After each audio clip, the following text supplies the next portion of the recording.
अध्याय 1251 सिर छीनना। खुद को दोहराना। नहीं, मैं तुम्हें यह साबित कर दूंगा। जैसे ही उसने बोलना समाप्त किया, यांग ये ने अपना दाहिना हाथ हिलाया और प्रकाश की किरणें टुकड़ों में बिखर गईं। उसके बाद उसने तुरंत उनमें से सभी खजानों को हटा दिया और सफेद लबादे वाले युवक की ओर देखा। देखो, वे सभी मेरे हैं।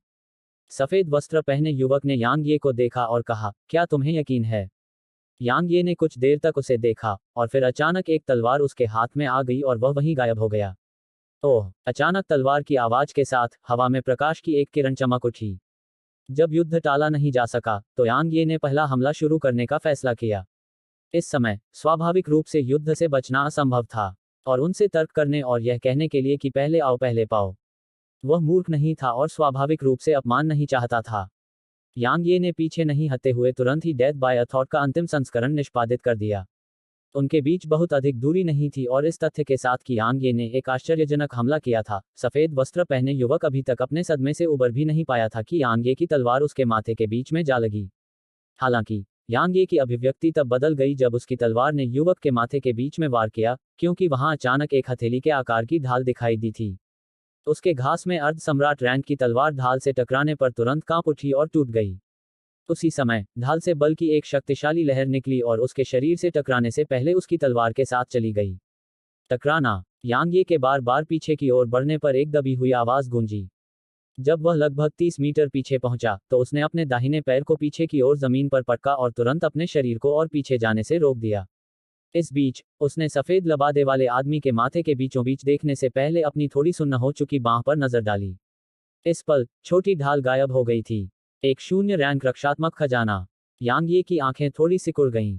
केवल एक शून्य रैंक रक्षात्मक खजाना ही इतनी आसानी से एक विचार द्वारा मृत्यु का विरोध कर सकता है और यहां तक एक अर्ध सम्राट रैंक की तलवार पर दरारें भी पैदा कर सकता है। तलवार साधक। सफेद लबादे वाले आदमी की नजर यांग ये पर पड़ी और उसने भौहें सिकोड़ ली। तुम बाहरी दुनिया से आए तलवार साधक हो। असंभव। कोई तलवार साधक यहां आने की हिम्मत नहीं करेगा। तुम। इस बिंदु पर उसकी भौहें और भी गहरी हो गईं। बाहर की वह संरचना वोइडर्स को भी मार सकती थी, फिर भी इसे नष्ट कर दिया गया है। तुम्हारे पास जो ताकत है, उससे इसे नष्ट करना तुम्हारे लिए असंभव है। तो तुम वास्तव में कौन हो? तुम यहाँ कैसे आए? यह वोइडर्स को भी मार सकता है। यांग ये ने भौहें सिकोड़ी। भले ही गठन मजबूत था, लेकिन इसके लिए वोइडर्स को मारना असंभव था। लेकिन यांग ये को यह समझने में ज्यादा समय नहीं लगा। तलवार भगवान की मुहर तलवार के इरादे को बढ़ा सकती है। हालांकि तलवार के गठन के भीतर तलवार का इरादा पुनर्जन्म रैंक पर था जब उसने पहले इसका सामना किया था, यह अर्ध वापसी रैंक तलवार का इरादा नहीं था। अगर तलवार भगवान की मुहर ने तलवार के इरादे को क्वासी रिटर्नल रैंक तक बढ़ा दिया होता, तो वह इसका विरोध करने में बिल्कुल असमर्थ होता। आखिरकार, अगर यह क्वासी रिटर्नल रैंक की तलवार की मंशा थी, 10,000 से ज्यादा क्वासी सम्राट रैंक की तलवारें, और वह गठन, तो इसके लिए एक वोइडर को मारना वाकई मुश्किल नहीं होगा। यांग ये को लगा कि शायद यही वजह थी कि तलवार भगवान के महल को अभी तक पूरी तरह से लूटा नहीं गया था। यह समझ लेने के बाद यांग ये ने अपने विचारों को नियंत्रित किया और अपने सामने खड़े जोड़े की ओर देखा। बूढ़ा आदमी अपनी आंखें थोड़ी बंद करके किनारे पर खड़ा था और ऐसा लग रहा था कि वह किसी ध्यान की अवस्था में प्रवेश कर गया है। अगर कोई उसकी ओर न देखे, तो उसे पता ही नहीं चलेगा कि वहां कोई व्यक्ति है, क्योंकि दैवीय इंद्रियां उसकी उपस्थिति का पता ही नहीं लगा सकती थीं। यांग ये की नजर कुछ देर के लिए बूढ़े आदमी पर टिकी रही, और फिर वह सफेद लबादे वाले युवक की ओर देखने लगा। इस बीच युन बानकिंग यांग ये के पास चली गई और धीरे से बोली, युआन कबीला घूंघट क्षेत्र की मानव जाति में नंबर 1 शक्ति है। वह इसका युवा स्वामी युआन क्यूबाई है, और उसकी ताकत घूंघट क्षेत्र की युवा पीढ़ी में शीर्ष 3 में स्थान पा सकती है। वह बेहद मजबूत है। सावधान रहें। युआन कबीला। यांग ये ने हल्के से सिर हिलाया। उसने उस आदमी पर अपनी सांस बर्बाद नहीं की और तुरंत वहीं गायब हो गया। जब वह एक बार फिर दिखाई दिया तो उसका रूप युआन क्यूबाई के सामने था और उसने अपनी तलवार आगे की ओर घुमाई। युआन क्यूबाई की आंखों में एक ठंडी चमक उठी जब उसने यांग ये को बिना कुछ कहे हमला करते देखा, और फिर उसके हाथ में एक चांदी का भाला दिखाई दिया। उसने अपनी कलाई मोड़ी और चांदी का भाला तेजी से आगे की ओर वार किया। ऐसा लग रहा था जैसे कोई ड्रैगन आगे बढ़ रहा हो। भाला और तलवार टकराए। टकराना। यांग यी और सफेद लबादा पहने हुए आदमी के आसपास की जगह अचानक से एक धमाके के साथ हिल गई और फिर दोनों को पीछे की ओर धकेल दिया गया। यांग यी को आगे बढ़ने से रोकने में ज्यादा समय नहीं लगा, लेकिन सफेद लबादा पहने हुए युवक अभी भी पीछे की ओर बढ़ रहा था और 100 मीटर पीछे जाने के बाद ही रुका। बैकस्लैश। इस बीच बूढ़े आदमी ने यांग ये की ओर देखा लेकिन हमला नहीं किया। युआन क्यूबाई का चेहरा पूरी तरह से उदास था। उसने यांग ये की ओर देखने से पहले अपने थोड़े सुन्ना हाथ पर नजर डाली। तुमने मुझे वाकई बहुत हैरान कर दिया। लेकिन यह सिर्फ ऐसे ही दिलचस्प होगा। जैसे ही उसने बोलना समाप्त किया, युआन क्यूबाई का भला चांदी की रोशनी की किरण में बदल गया जो अत्यधिक गति से आगे की ओर बढ़ा, और यह तुरंत यांग ये के सामने आ गया। लेकिन यांग ये की अभिव्यक्ति अपरिवर्तित रही। उसने अपनी तलवार को आगे की ओर घुमाने का इरादा किया था, लेकिन उसे अचानक याद आया कि हरे रंग की पोशाक पहने आदमी ने क्या कहा था। इसलिए उसने भाले को स्थिर रूप से देखने से पहले एक पल के लिए गहराई से सोचा। जब भाला उसके माथे के केंद्र में घुसने वाला था, तब यांग ये का हाथ हिल गया।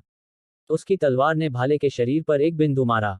एक पल में उससे निकलने वाली चांदी की रोशनी बिखर गई, और भाला भी ऐसा लग रहा था जैसे उसके कमजोर बिंदु पर चोट लगी हो और वह जमीन पर गिर गया हो।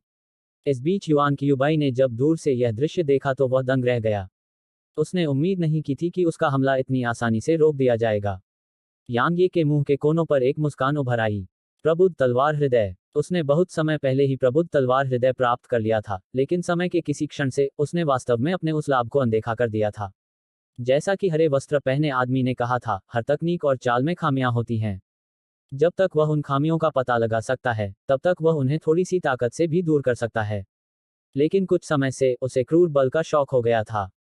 चाहे उसका दुश्मन कोई भी हो, वह उन पर अपनी तलवार घुमाता रहता था। बेशक यह कारगर था, क्योंकि शारीरिक शक्ति और गति के मामले में बहुत कम लोग उसका मुकाबला कर सकते थे। हालांकि एक बार जब उसका सामना हरे रंग के वस्त्र पहने आदमी जैसे किसी सच्चे विशेषज्ञ से हुआ, ऐसी परिस्थितियों में जब गहन ऊर्जा और तलवार की मंशा का उपयोग करना उचित नहीं था, तो वह व्यवहारिक रूप से वापस लड़ने में असमर्थ था। इस समय यांग ये को बहुत पछतावा हुआ।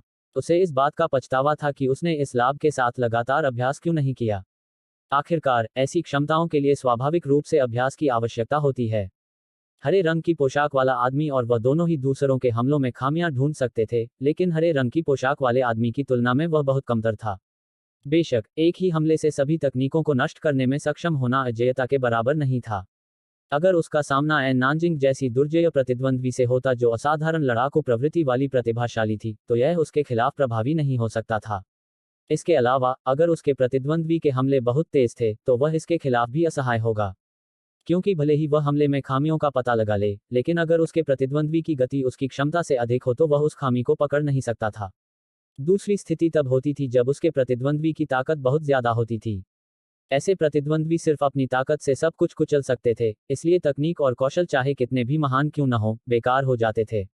इसलिए भले ही उसके पास प्रबुद्ध तलवार हृदय था, फिर भी उसे एक ही हमले से सभी तकनीकों को कुचलने की उपलब्धि हासिल करने के लिए अपनी गति और शक्ति से समर्थित होना पड़ा। एक ही हमले से सभी तकनीकों को कुचलने की क्षमता। इस बीच युआन क्यूबाई अचानक बोला, कितना दिलचस्प है। यह और भी दिलचस्प होता जा रहा है। आओ और इससे निपटने की कोशिश करो। जैसे ही उसने बोलना समाप्त किया, युआन क्यूबाई वहीं गायब हो गया। यांग ये ने भौहें सिकुड़ी क्योंकि युआन क्यूबाई की गति अचानक बहुत बढ़ गई थी। इस बार यांग ये ने अपनी आंखों से नहीं देखा क्योंकि उसकी आंखें युआन क्यूबाई की गति के साथ तालमेल नहीं रख पा रही थीं।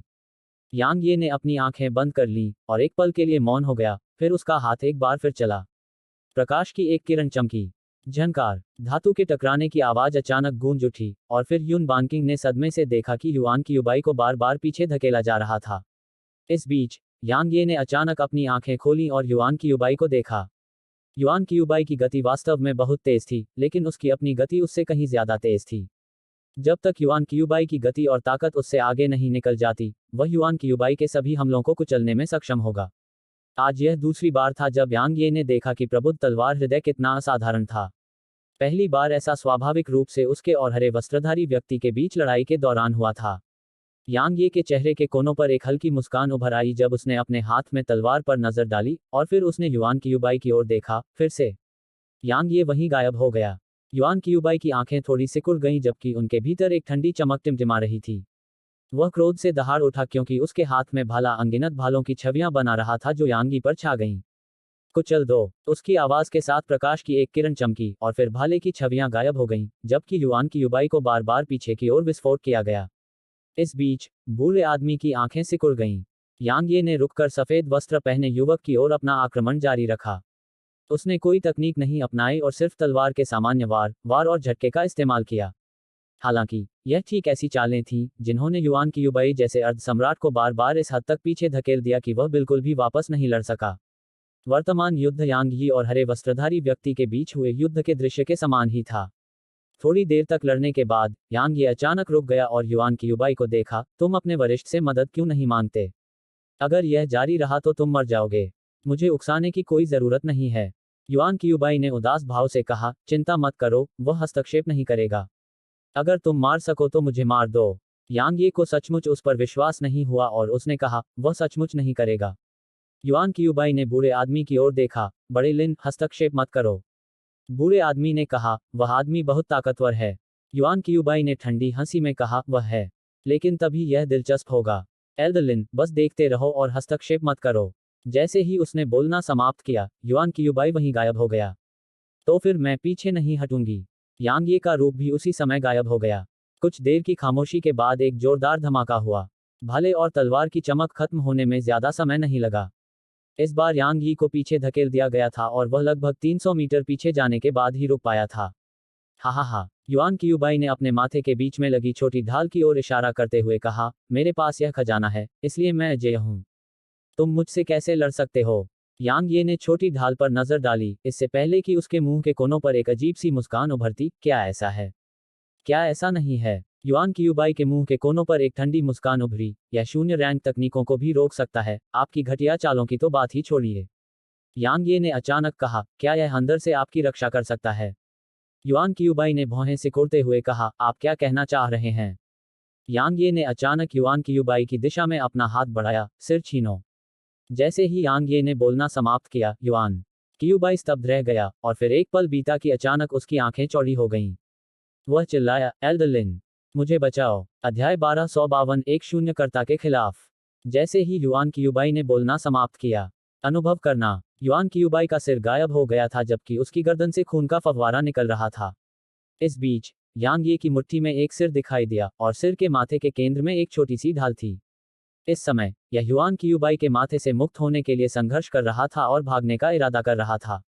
हालांकि यांग ये को इसे पकड़ने और छोटे भंवर में फेंकने में देर नहीं लगी। जब वह काम पूरा कर चुका तो यांग ये ने बूढ़े आदमी को देखा। हैरानी की बात यह थी कि बूढ़ा आदमी बहुत शांत था और वह बिल्कुल भी गुस्से में नहीं दिख रहा था। यांग ये ने कहा, मैं बहुत आश्चर्यचकित हूँ। बूढ़े आदमी ने जवाब दिया, मुझे देखकर आश्चर्य हुआ कि मैं कितना शांत हूँ। यांग ये ने सिर हिलाया। बूढ़े आदमी ने उसे देखा और कहा, वह मर चुका है, तो गुस्सा करने की क्या बात है? चाहे मैं कितना भी गुस्सा हो जाऊं, वह फिर भी मर ही जाएगा, है न? यांग ये ने सिर हिलाया, वास्तव में? बूढ़े आदमी ने कहा, उसकी मौत के लिए सिर्फ खुद को ही दोषी ठहराया जा सकता है। उसके पास पर्याप्त ताकत नहीं थी, फिर भी वह अपनी क्षमता को ज्यादा आंकने पर अड़ा रहा और उसने आत्मसंतुष्ट होकर काम किया और अपने प्रतिद्वंद्वी को सिर्फ इसलिए नीची नजर से देखा क्योंकि उसके पास शून्य रैंक का खजाना था। अगर वह अपना यह रवैया नहीं बदलता तो भले ही वह तुमसे बच जाए, लेकिन वह किसी और के हाथों मर जाएगा। अगर इस दुनिया का स्वर्ग भी मौत को गले लगाने से अपनी जान गंवा सकता है, तो इंसान की तो बात ही छोड़िए। आप बहुत खुले विचारों वाले हैं। यांग ये ने आगे कहा, जैसा कि आपने कहा, वह मर चुका है। मुझे लगता है कि एक मृत व्यक्ति के कारण हमें संघर्ष में उतरने की कोई जरूरत नहीं है। आप क्या सोचते हैं? बूढ़े आदमी ने यांग ये को देखा और कहा, मैं इस तथ्य को नहीं बदल सकता कि वह मर चुका है, लेकिन मैं उसका बदला ले सकता हूँ। किसी को उसकी मौत की कीमत चुकानी होगी और मैं ऐसा करने वाला नहीं हो सकता, है न? इसके अलावा मैं वास्तव में उन सम्राट रैंक के खजानों और उस शून्य रैंक प्रेत शील्ड से काफी आकर्षित हूँ। तो तुम क्या सोचते हो? यांग ये ने बूढ़े आदमी को कुछ देर तक देखा, फिर उसने सिर हिलाया, यह जगह बहुत छोटी है। क्यों ना हम बाहर जाकर कुछ मौज मस्ती करें? यही तो मैं चाहता हूँ। बूढ़ा आदमी पलटा और हॉल से बाहर चला गया। यांग ये बूढ़े आदमी के पीछे जाने वाला था जब युन बानकिंग ने अचानक कहा, आप? यांग ये ने उसे घूर कर देखा और वह मुस्कुराया, वास्तव में मैं भी एक वोइडर से लड़ना चाहता हूँ। मैं तुम्हें भागने के लिए नहीं कहूंगा क्योंकि अगर मैं मर गया तो तुम्हारा बचना नामुमकिन है। इसलिए बस दूर रहो। भले ही उसने एक वोइडर रियल्म राक्षस जानवर से लड़ाई की थी, लेकिन उस राक्षस जानवर ने उससे गंभीरता से लड़ाई नहीं की थी, और यह उसके लिए भी वैसा ही था। आखिरकार उसने लड़ाई के दौरान अपनी तलवार का इस्तेमाल नहीं किया था। अब वह वास्तव में एक वोइडर से लड़ना चाहता था। जैसे ही उसने बोलना समाप्त किया, यांग ये तुरंत दूर जाकर गायब हो गया। युन बानकिंग ने कुछ देर तक बाहर निकलने वाले रास्ते की ओर देखा और फिर उसने एक गहरी सांस ली और उनके पीछे चली गई। हॉल के बाहर का क्षेत्र बहुत बड़ा था। हालांकि वहां कई मंडप थे, लेकिन हर मंडप के बीच 10 किलोमीटर से ज्यादा की दूरी थी। बूढ़ा आदमी रुका, पीछे मुड़ा और यांग ये को देखा। मैं तुम्हारे साथ गंभीरता से पेश आऊंगा। जानते हो क्यों? मैं इसके बारे में काफी उत्सुक हूं, यांग ये ने उत्तर दिया। वास्तव में वह अभी केवल एक मध्यम श्रेणी का संत था, और बूढ़ा आदमी निश्चित रूप से यह समझने में सक्षम था। हालांकि बूढ़े आदमी ने हॉल में उस पर हमला नहीं किया था और बाहर उससे लड़ने के लिए सहमत हो गया था। यह वास्तव में असामान्य था, क्योंकि एक संत का उल्लेख नहीं करना, एक वोइडर एक सम्राट को भी आसानी से मार सकता है। बूढ़े आदमी ने जवाब दिया, महाद्वीप पर नंबर 1 प्रतिभाशाली तलवार गठबंधन के गुरु यांग ये। मैं आप जैसे किसी व्यक्ति को गंभीरता से कैसे नहीं ले सकता। आखिरकार विश्व विध्वंसक पंथ का वह बूढ़ा व्यक्ति घूंघट वाले क्षेत्र को छोड़ने के बाद कभी वापस नहीं लौटा। यांग ये की आंखें सिकुड़ गईं। उसने बूढ़े आदमी को बहुत देर तक देखा और फिर बोला, तुम्हें कब एहसास हुआ कि मैं कौन हूं? बूढ़े आदमी ने कहा, अगर मुझे शुरू से ही पता होता कि तुम यांग ये हो, तो क्यूबाई की मौत नहीं होती। तलवार दाव में तुम्हारी उपलब्धियां बहुत ही भयानक हैं, और मैंने आज तक किसी को भी तुम्हारी बराबरी करते नहीं देखा। असल में अगर क्यूबाई के पास वह फैंटम शील्ड नहीं होती, तो तुम्हारा वह पहला हमला ही उसे मार देता। यांग ये ने जवाब दिया, चूंकि आपको शुरू से पता नहीं था, तो इसका मतलब है कि यह उसी क्षण से था जब मैंने हेड स्नैचर तकनीक का प्रयोग किया था, है ना? बूढ़े आदमी ने थोड़ा सिर हिलाया। विश्व विध्वंसक पंथ ने आपसे निपटने के लिए हेड स्नैचर को भेजा था, और यह वील्ड रीजन में कोई रहस्य नहीं है। लेकिन वह आपके द्वारा मारा गया था, और यह भी आम जानकारी है। इसलिए यह सबसे अधिक संभावना है कि हेड स्नैचर तकनीक आपके हाथों में आ गई। इस तथ्य के साथ कि आपके पास एक तलवार साधक है और आप मुझसे पहले भी शांत और संयमित रहने में सक्षम हैं। ऐसी ताकत और मानसिकता युवा पीढ़ी में केवल एक तलवार साधक के पास हो सकती है। इसलिए आप तलवार गठबंधन के स्वामी यांग ये के अलावा और कौन हो सकते हैं? यांग ये ने अपना सिर हिलाया। मैं कम प्रोफाइल रखना चाहता था, लेकिन मैं बहुत ज्यादा शानदार दिखने से खुद को नहीं रोक सकता। काश, जैसा कि वे कहते हैं, सोना जहां भी हो चमकता है। बूढ़े आदमी ने अचानक पूछा, क्या तुमने विश्व विध्वंसक पंथ के उस वॉर्डर को मार दिया? यांग ये ने बूढ़े आदमी की ओर देखा और कहा, आप क्या सोचते हैं? बूढ़े आदमी ने कुछ देर तक गहराई से सोचा और फिर बोला, पूरे इतिहास में सिर्फ जियानगुजी ने ही संत दायरे में रहते हुए एक वोइडर को मारा है, और ऐसा करने के लिए उसने तलवार भगवान के महल के अनमोल खजाने, तलवार भगवान की मुहर पर भरोसा किया था। हालांकि तुम बहुत ताकतवर हो, फिर भी तुम्हारी उम्र में उसके पास जो ताकत थी, उसकी तुलना में तुम दोनों के बीच काफी अंतर है। ऐसा लगता है कि तुम्हें उम्मीद है कि मैं वोइडर्स को नहीं मार सकता। यांग ये मुस्कुराया, या शायद तुम डरे हुए हो। डर है कि मैं वोइडर्स को मार सकता हूं, है ना? बूढ़े आदमी ने यांग ये को बहुत देर तक देखा और फिर बोला, आओ मुझे देखने दो कि महाद्वीप का नंबर 1 प्रतिभाशाली तलवार गठबंधन का स्वामी यांग ये कितना शक्तिशाली है। टकराना। खून का एक खंभा अचानक आसमान में उछला और आसमान को लाल रंग में रंग दिया। उसी समय यांग ये के दाहिने हाथ में खून से लाल तलवार दिखाई दी, जबकि उसके बाएं हाथ में प्राचीन म्यान दिखाई दिया।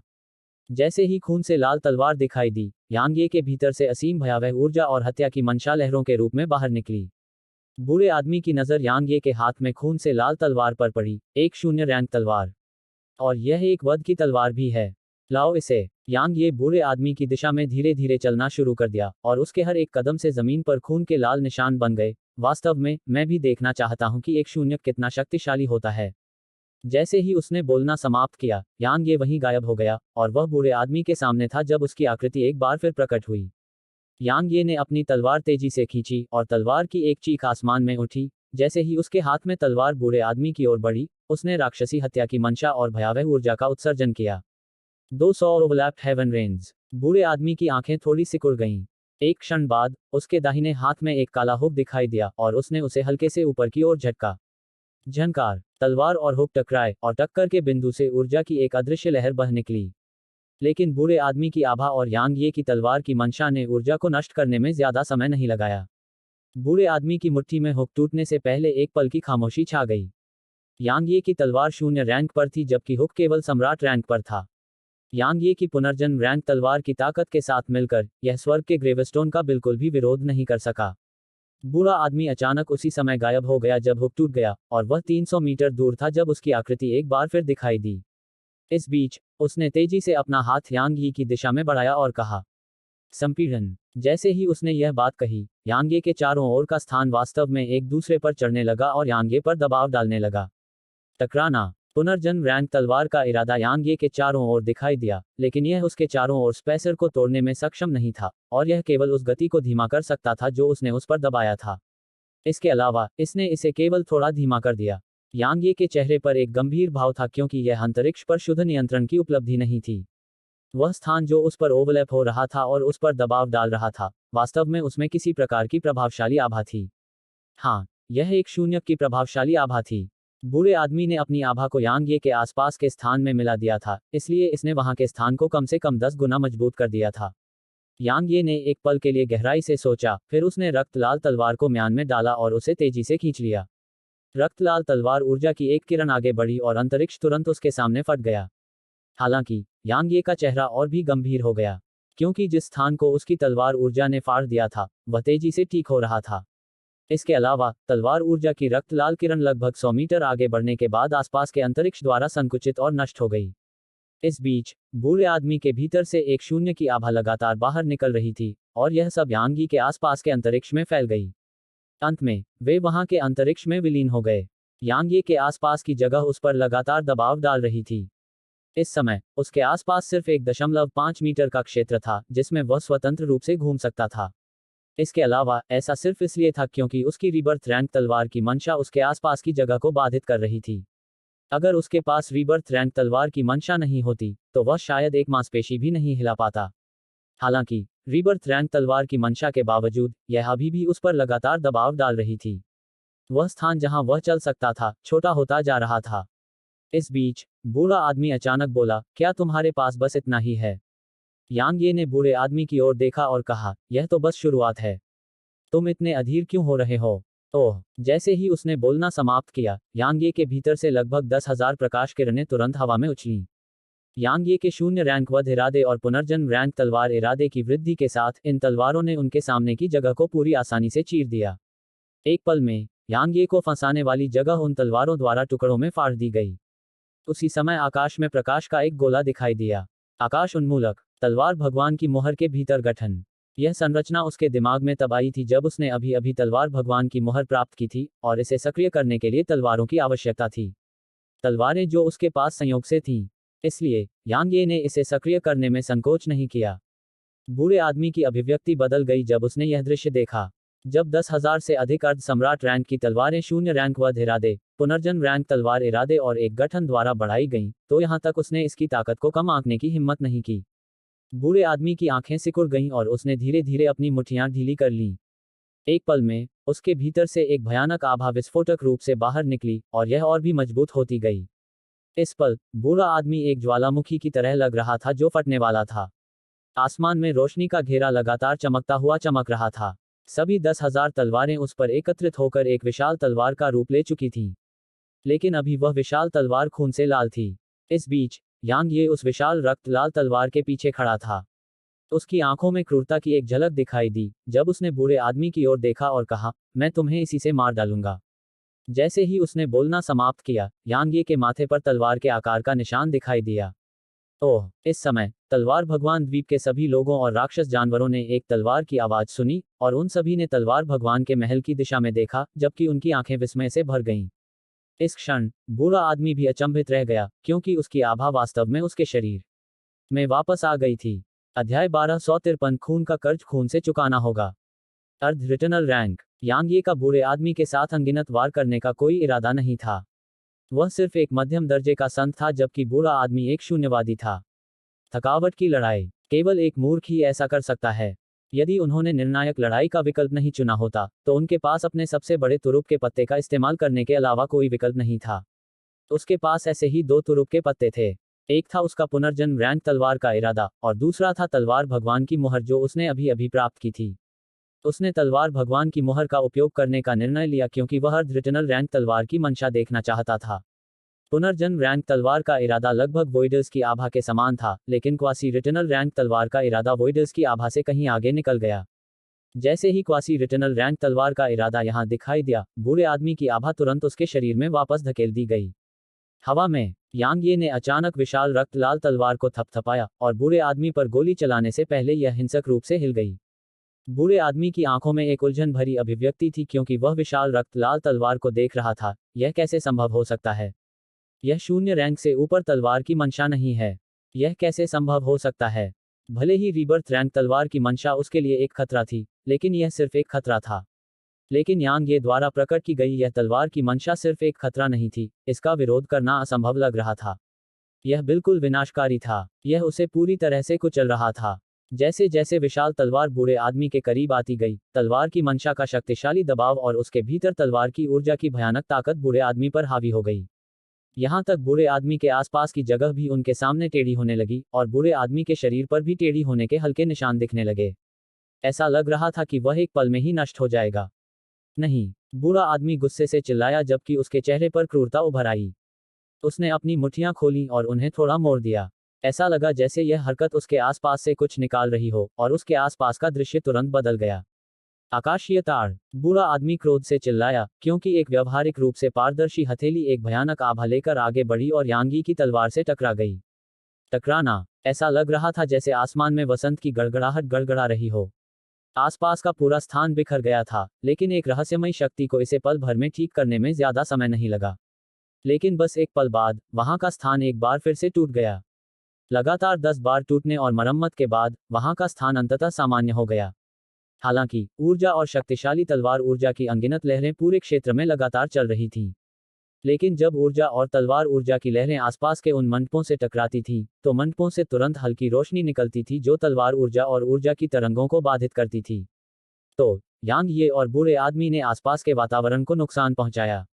जैसे ही ऊर्जा और तलवार की ऊर्जा की लहरें कम हुई, युनबानकिंग अचानक स्वर्गीय खजाना मंडप से बाहर भाग गई और जब उसने अपनी आंखों के सामने दृश्य देखा तो उसने तुरंत चलना बंद कर दिया। उसके पास ही दो लोग खड़े थे। वे स्वाभाविक रूप से बूढ़ा आदमी और यांग ये थे और उनके चारों ओर ढेर सारी तलवारें बिखरी हुई थीं। बूढ़े आदमी ने सामने की ओर देखते हुए कहा, कितना मजबूत है। जैसे ही उसने बोलना समाप्त किया, उसका दाहिना हाथ थोड़ा हिला और उसकी मुट्ठी में एक ताबीज दिखाई दिया। एक क्षण बाद, यह प्रकाश की किरण में बदल गया जो उसके सामने के स्थान में प्रवेश कर गया। यांग ये। जैसे ही उसने बोलना समाप्त किया, बूढ़े व्यक्ति का शरीर अलौकिक होने लगा और धीरे धीरे यह और अधिक अलौकिक होता गया। कुछ ही क्षणों बाद, बूढ़े व्यक्ति का शरीर गायब हो गया। वह मृत है। यून बानकिंग यह दृश्य देखकर बिल्कुल भी प्रसन्न नहीं हुई, बल्कि उसका चेहरा अत्यंत गंभीर हो गया। अचानक, यांग ये जमीन पर गिर पड़ा और उसने अपने सिर को दोनों हाथों से पकड़ लिया और लगातार जमीन पर पटकने लगा, जिससे धीरे धीरे जमीन पर कई छोटे छोटे गड्ढे बन गए। यून बानकिंग के चेहरे के भाव बदल गए। वह जल्दी से यांग ये के पास भागी। अचानक, यांग ये ने कहा, मत, मेरे पास मत आओ। यून बानकिंग ने हिलना बंद कर दिया और उसकी आवाज कांपने लगी जब उसने कहा, अरे। यांग ये ने कुछ नहीं कहा और वह बस अपना सिर लगातार जमीन पर पटक रहा था। एक बार जब उसने एक क्षेत्र को पूरी तरह से तोड़ दिया, तो वह दूसरे क्षेत्र में चला गया और आसपास के क्षेत्र में छोटे छोटे गड्ढे बनने में ज्यादा समय नहीं लगा। प्रतिक्रिया, वह अपनी तलवारबाजी की मंशा के कारण प्रतिकूल प्रतिक्रिया झेल रहा था। उसने तलवार भगवान की मुहर का इस्तेमाल करके अपनी तलवार की मंशा को अर्धवापसी रैंक तक बढ़ाने के लिए किया था ताकि बूढ़े आदमी को मार सके, लेकिन उसने यह उम्मीद नहीं की थी कि यह वास्तव में प्रतिक्रिया के साथ आएगा। उसकी तलवार की मंशा स्वाभाविक रूप से अर्धवापसी रैंक पर नहीं थी, इसलिए एक बार जब यह पुनर्जन्म रैंक पर वापस आ गई, तो प्रतिक्रिया तुरंत आ गई। यह ऐसा था जैसे कोई व्यक्ति जो मैदान के चारों ओर केवल 10 चक्कर ही दौड़ सकता था, उसने खुद को मैदान के चारों ओर 50 चक्कर लगाने के लिए बाहरी ताकतों का उपयोग किया। तो समस्या यह थी, एक बार जब बाहरी बल का प्रभाव खत्म हो जाता, तो शरीर स्वाभाविक रूप से प्रतिक्रिया झेलता। क्योंकि 50 चक्कर ऐसी चीज नहीं थी जिसे शरीर बिल्कुल भी सहन कर सके। अब वह भी ऐसी ही स्थिति में था। तलवार की नीयत से की गई प्रतिक्रिया और शारीरिक प्रतिक्रिया में एक बात अलग थी। शारीरिक प्रतिक्रिया से पूरे शरीर में दर्द होता था, लेकिन तलवार की नीयत से की गई प्रतिक्रिया से उसके मन और आत्मा पर असर पड़ता था। इसलिए ऐसा दर्द बहुत ज्यादा था। अब वह बस होश खोना चाहता था, लेकिन दुख की बात यह थी कि वह बिल्कुल भी बेहोश नहीं हो सका। अगर उसके पास कोई विकल्प होता, तो वह निश्चित रूप से अपनी तलवार की मंशा को अर्धवापसी रैंक तक बढ़ाने का विकल्प नहीं चुनता, क्योंकि यह वास्तव में मरने से भी बदतर था। ऐसा लगता था जैसे कोई मशाल से उसके दिमाग और आत्मा को जला रहा हो। ऐसा दर्द पूरे दिन और रात तक रहा। एक दिन बाद, यांग ये जमीन पर लेटा हुआ था और उसके बगल में यून बानकिंग थी। इस समय, यांग ये का चेहरा भयानक रूप से पीला था, मानो उसमें खून ही न हो, और उसका शरीर समय समय पर हिल रहा था। हालांकि, वह पहले से बहुत बेहतर था। इससे पहले, वह लगातार अपना सिर जमीन पर पटक रहा था, और उसने कई मौकों पर अपने सिर पर वार करने के लिए अपनी तलवार भी उठाई थी। सौभाग्य से, उसका सिर काफी कठोर था और उसे कोई चोट नहीं आई। बेशक, मुख्य कारण यह था कि उसका दिमाग अभी भी साफ था। अन्यथा अगर उसने वास्तव में अपने सिर पर वार करने के लिए रीबर्थ रैंक तलवार का इस्तेमाल किया होता तो उसका सिर बहुत पहले ही काट दिया गया होता। इस बीच युन बानकिंग बस यांग ये को बगल से देखती रही और किसी को नहीं पता था कि वह क्या सोच रही थी। काफी समय बीतने के बाद यांग ये ने अचानक अपनी आंखें खोलीं। युन बानकिंग जल्दी से उसके पास गई और पूछा, तुम्हें कैसा लग रहा है? यांग ये ने उसकी ओर देखा और उसके पीले चेहरे पर मुस्कान प्रकट हुई, मैं ठीक हूं। वह बोलते बोलते खड़ा होने वाला था, लेकिन उसका शरीर बस थोड़ा सा हिल गया और वह खड़ा नहीं हो पाया, क्योंकि उसने महसूस किया कि उसके अंदर जरा भी ताकत नहीं बची है। वह थक गया था। उस हमले ने उसकी सारी गहन ऊर्जा तुरंत समाप्त कर दी थी, और उस पर हुए प्रतिकूल प्रभाव के कारण उसका शरीर भी अपनी सीमा से अधिक थक गया था। यांग ये ने जोर से हंसते हुए कुछ बैंगनी क्रिस्टल निकाले और उन्हें निगल लिया। जैसे ही आध्यात्मिक ऊर्जा उसके शरीर में प्रवेश करने लगी, उसके चेहरे पर निखार आने लगा। लगभग 1 घंटा बीतने के बाद यांग यी के चेहरे का रंग व्यवहारिक रूप से सामान्य हो गया, और उसके शरीर में मौजूद आदिम बैंगनी ऊर्जा की मदद से उसका शरीर लगभग पूरी तरह से ठीक हो गया। यांग ये उठ खड़ा हुआ, उसने चारों ओर बिखरी तलवारों पर नजर डाली और फिर चुप हो गया। यह कहा जा सकता है कि उसके और वोइडर्स के बीच बहुत बड़ा अंतर था। भले ही उसने बूढ़े आदमी को मार दिया था, लेकिन इसका कोई मतलब नहीं था, क्योंकि वह तलवार भगवान की मुहर पर निर्भर था। चाहे वह क्वासी रिटर्नल रैंक तलवार का इरादा हो या स्काई इरेडिकेटर गठन, वे दोनों उसके नहीं थे। शक्ति के बाह्य स्रोत, स्पष्ट रूप से कहें तो बूढ़े आदमी को मारने के लिए उसने अपनी ताकत पर भरोसा नहीं किया था, क्योंकि उसकी अपनी ताकत तलवार भगवान की मुहर के बिना एक वोइडर को मारने के लिए पर्याप्त नहीं थी। यांग ये ने अपना सिर हिलाया, अपने विचारों को नियंत्रित किया, अपना दाहिना हाथ हिलाया और आसपास की सभी तलवारें इकट्ठी की। उसके बाद उसने एक बार फिर अपना दाहिना हाथ हिलाया और मंडप में पहले प्राप्त किए गए खजाने उसके सामने आ गए। यांग ये ने उन पर नजर डाली और पाया कि वास्तव में 30 सम्राट रैंक की तलवारें थीं। पहले की सम्राट रैंक की तलवारों के साथ अब उसके पास 78 तलवारें थीं। 78 सम्राट रैंक तलवारें। यांग ये ने महसूस किया कि उसकी धड़कनें तेज हो गई हैं। आखिरकार वे अर्ध सम्राट रैंक पर नहीं थे, बल्कि वास्तविक सम्राट रैंक पर थे। अगर किन झुयाओ और अन्य लोगों को ये तलवारें दी जाती तो उनकी ताकत निश्चित रूप से एक स्तर बढ़ जाती। उन 30 तलवारों के अलावा 10 तलवार पंख और 10 तलवार कवच भी थे। ये सभी सम्राट के पद पर थे, हालांकि वे उसके मानकों के अनुरूप नहीं थे। अब वह केवल शून्य रैंक के खजानों में रुचि रखता था। इसमें मदद नहीं की जा सकती थी, वह शून्य रैंक के खजानों का उपयोग करने का आदी था, इसलिए उसे वास्तव में सम्राट रैंक के खजानों में कोई दिलचस्पी नहीं थी। उन्हें दूर रखने के बाद यांग ये ने एक बार फिर अपनी हथेली पलटी और वहां एक हथेली के आकार की गहरे नीले रंग की ढाल दिखाई दी। यह ढाल वही ढाल थी जिससे युआन क्यूबाई ने पिछली लड़ाई के दौरान खुद को बचाया था, और इसने यांग ये को बहुत बड़ा सिर दर्द दिया था।